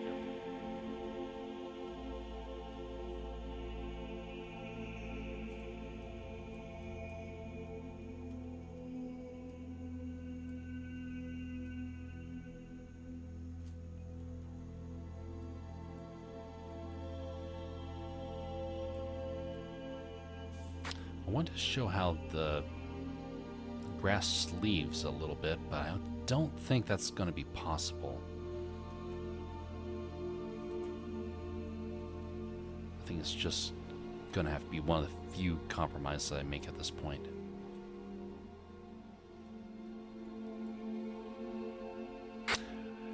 You know, I was over at Costco recently, and man,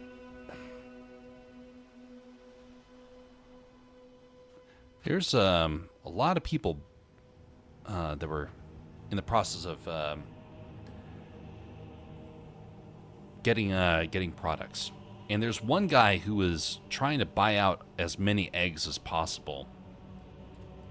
It wasn't quite working, as I understood, but I remember seeing that and thinking it's quite a lot of items to try to be getting.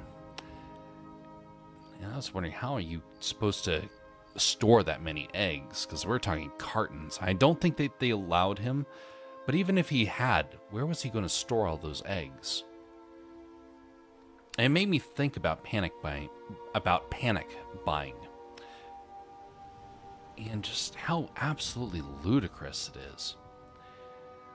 And there are some folks in this world where they can't be consoled. They have to oh, that works. They have to be able to just kind of stock up on everything. And if they don't, then the world might come to an end for them. And it made me realize just how many people are living in kind of with that sense of fear. And there really isn't a whole lot to need to be super worried about. I mean, there's things that are going to go bad in this world. Cook and freeze. I mean, you could do that, but it's more like he saw the kind of the egg shortage on the news and thought he'd go and buy up all the eggs. Maybe he was trying to make a shortage, intentionally trying to cause panic buying. Who knows? There are people like that. There's not much need to panic, thankfully. But some people, they can't be consoled. They have to panic. It's important to be able to control yourself. Otherwise, you might make a horrible mistake, and you might end up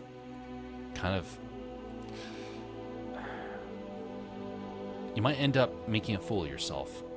And that guy was, in my opinion, was showing that he didn't quite understand how the supply chain worked. He was so quick to want to panic over and get as many eggs as possible, more than he would be able to eat in a year. We're talking enough that a full family of like 5 would barely be able to scratch before the year's over.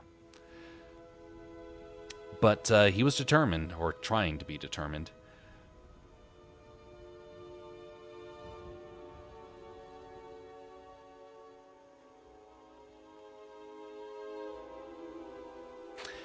During the pandemic, a couple of years ago, people did a lot of panic buying. Thankfully, Alaska, I didn't see a whole lot of it.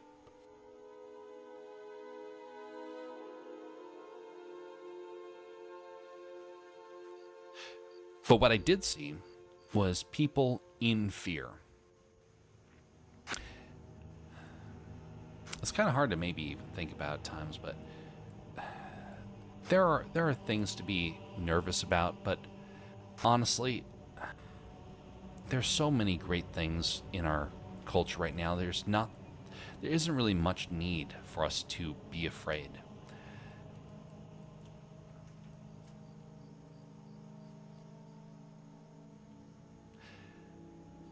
But there is something that can go wrong, and that's when fear starts to control us and we make all sorts of terrible mistakes. Because that can happen. We can be so afraid that we lose our way and we allow for ourselves to be controlled and manipulated by that fear.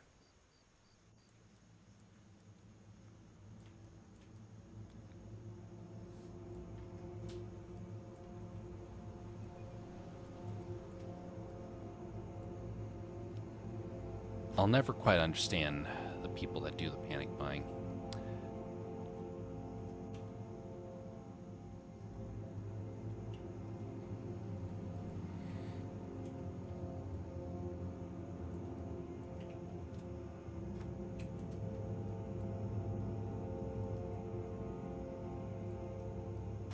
That reminds me also of a guy that was trying to force a shortage on cell phones back in the day.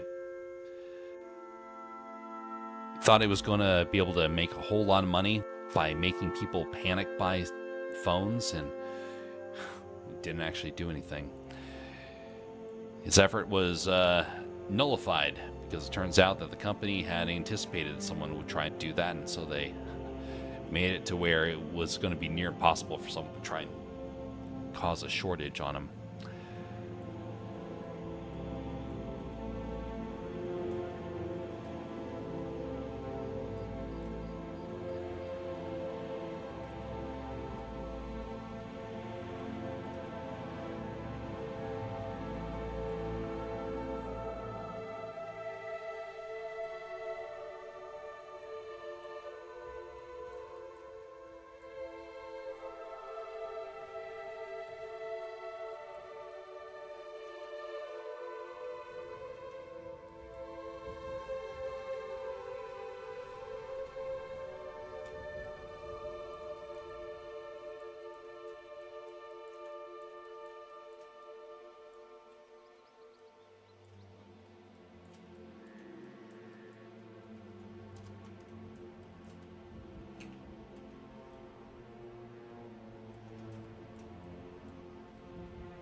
Alright, this is the next to last thing before the next test render.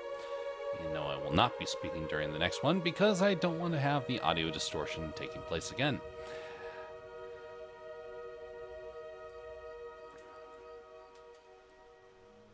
There should be good enough. It shows an interest, almost.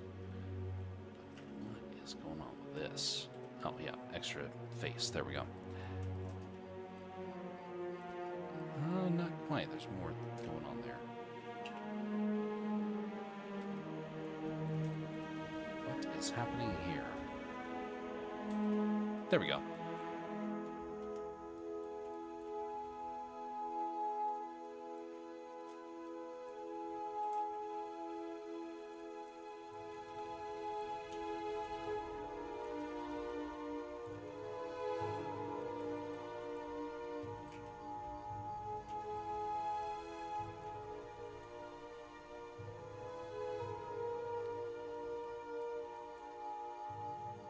Alright, so now do just a few more tweaks to the ones over here, and then we're duplicating this. Then it will become more apparent what is going on.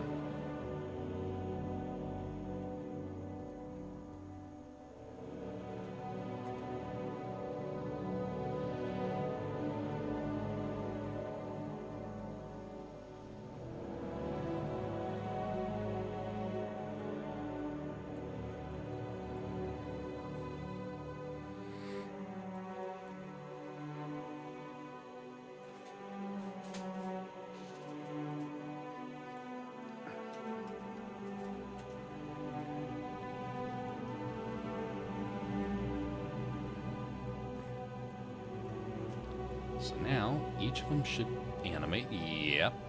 And that's too much. We're going to come back here and we're going to change that to 0.1 because we just want it to be slight. Copy to selected. They're just supposed to wave a little bit to add some variety to them. And now we're going to duplicate them. Move them over here. And now, let's see if they are going different directions. Yes, they are. Take this, duplicate it one last time, and we now have our wiggling grass.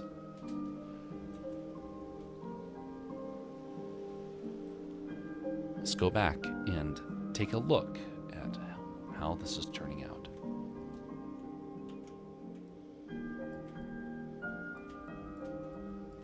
Okay, let's hide the rest of the stuff in the background here, just for the time being. Grass, ground. Gonna hide that for the time being. So right now we're just in test. Grab this, isolate.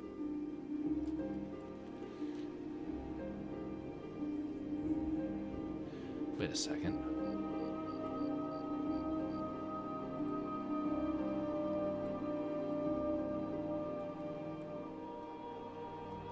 Did I really duplicate the...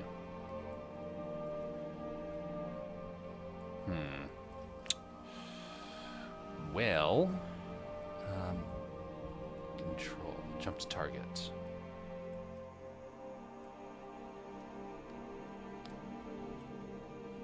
I wonder why it duplicated so much.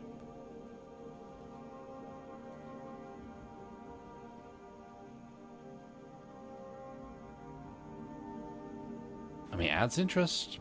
It does its job, so we're going to ignore that. We're just going to hide it in the viewport like this. Save. Oh, we need some variety. So we come over to this. Size. Where's size? Scale random. Increase that a little bit more. Pick random. It should be by default, but... oh, yeah. Need, I think, a little bit of rotation. No, actually, the cache is doing that already, so not going to worry about that. Let's decrease this to 500.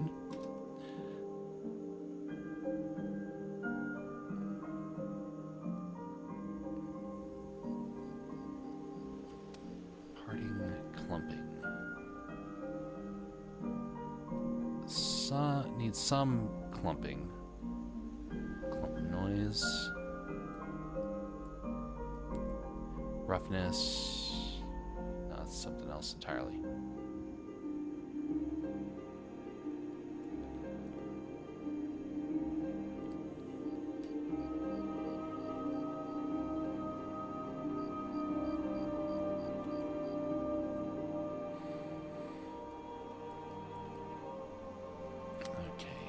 Well, actually, no, it doesn't really... It shouldn't really do that.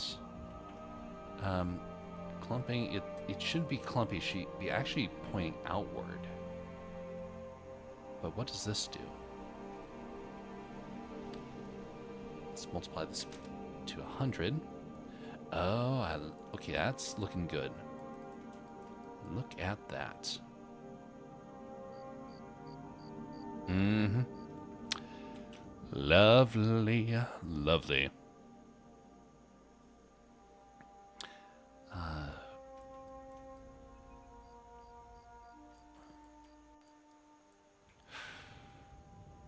Oh yeah, the texture. We need some. Let's see here. Need a little bit of change to this.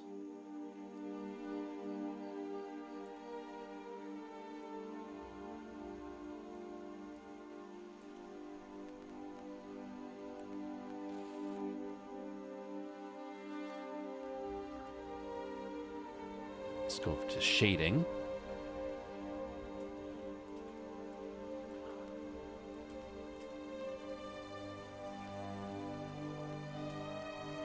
Oh, not all of them have the right colors. Yeah, like right. There's a little bit of a glitch there with some of them, so we're going to address that here in a moment. We want it to be generated Z-axis. Maybe it's Y-axis. There we go. That solved it.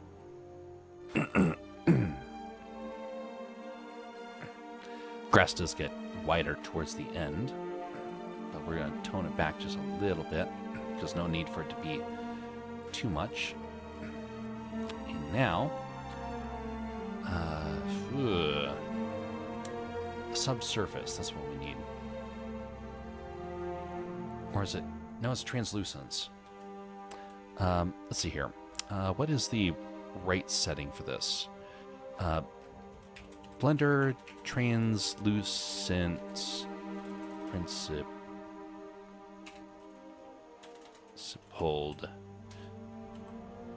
BSDF.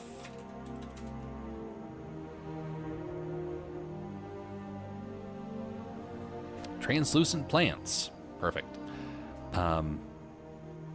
Translucent versus subsurface. Translucent is recommended.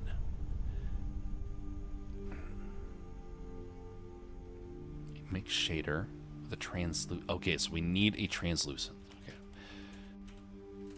So they've not been able to merge this in with the principled. That's fine. No worries there. Mix shader.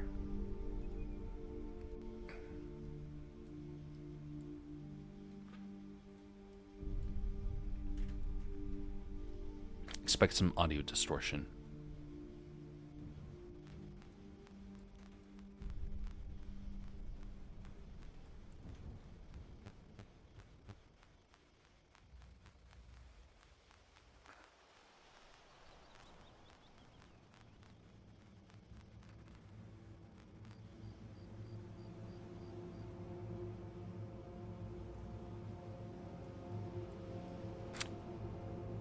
That does not look very nice.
Okay.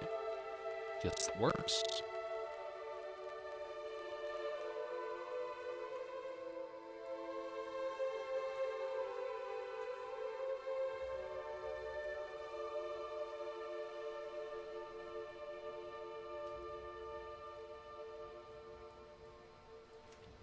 I would have thought the translucent would show up a little bit nicer.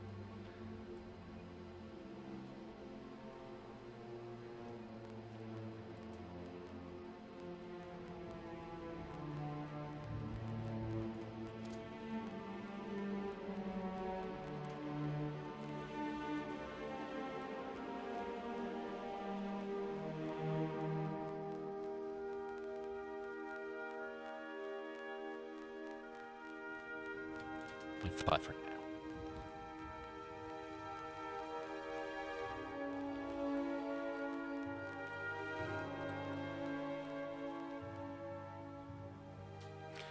One of the great things about this is that it renders relatively fast. All right, we're going to render this again.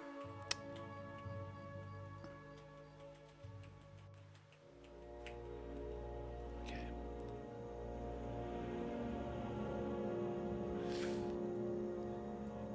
Yeah, we got to come over to grass test. So this is the previous one. I'm going to save this image.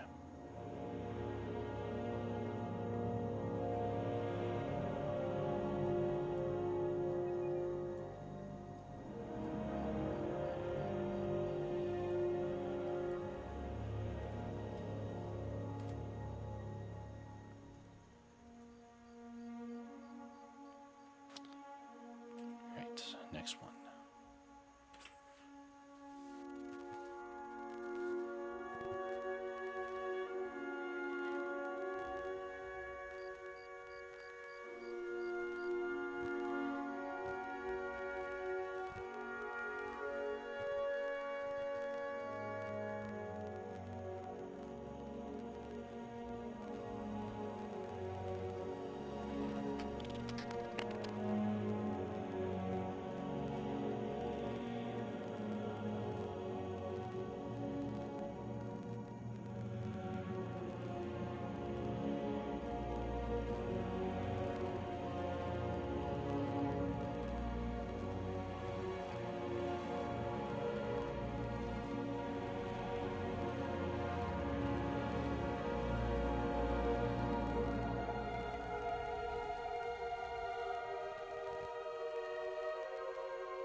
All right.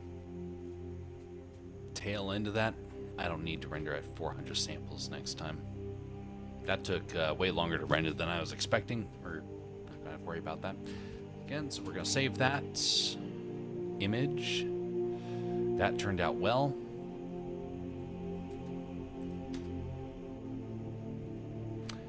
Right. Next test here, which is just to refine that a little bit more.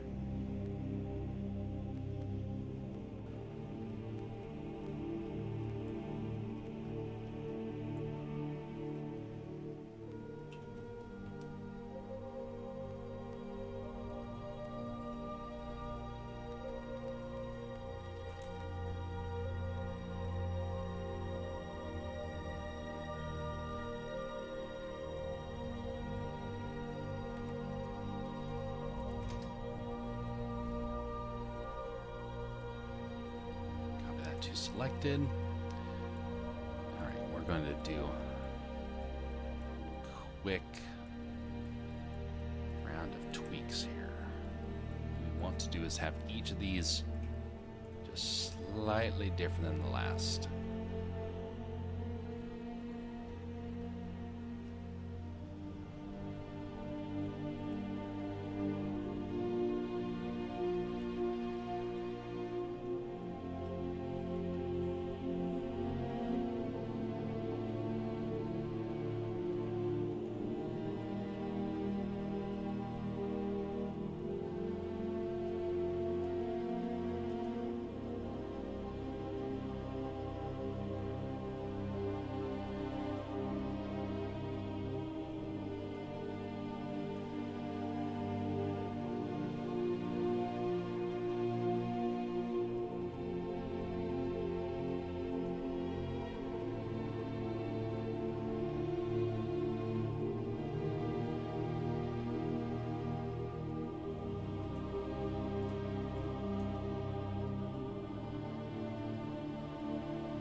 hoping this variation adds visual, kind of a visual breakup for where these elements are. We will see if that helps out. There's one last thing that has to happen with the with the actual ground plane itself, and theoretically once this is completed, then I can copy it across to other objects and areas in the scene, no problem, in theory. So we will see. Almost there. Now that has enough visual interest, none of them are the same. Now we're going to bring back the grass plane.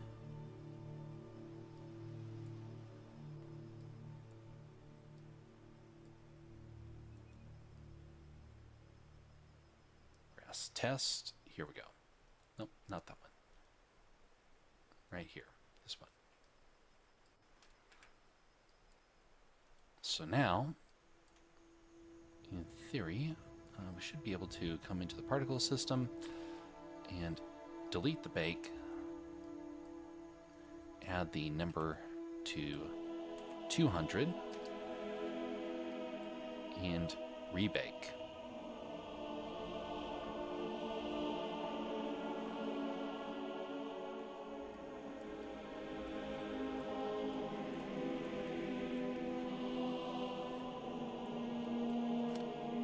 Save that.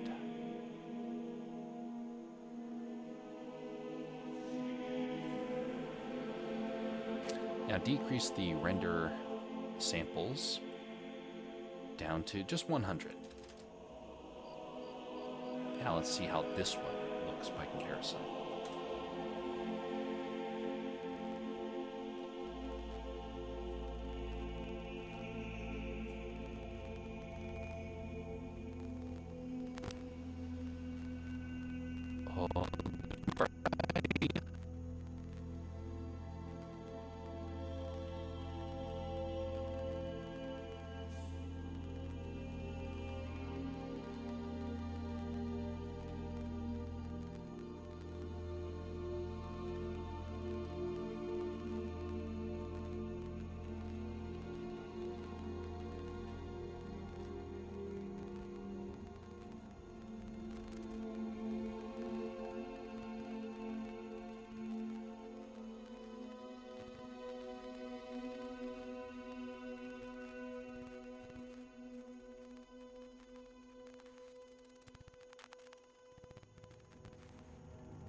All right, so for comparison, first off, let's save this image. This is our last render, so we're going to be wrapping it up. We will not be doing raids because right now we don't have enough for raids, but this is where we were earlier. Look at that improvement. That's just with a few tweaks to the grass. But we now have a grass system, and it looks just about realistic. I'm going to render out a sample of this, of it moving in the wind, to make sure that it is working. But for the most part, I think it's finally there. Tomorrow I'm going to add in a few different types of grass, like some seeding grass, maybe a different type of coloration, just something to break it up a little bit more. But this is like 90% done.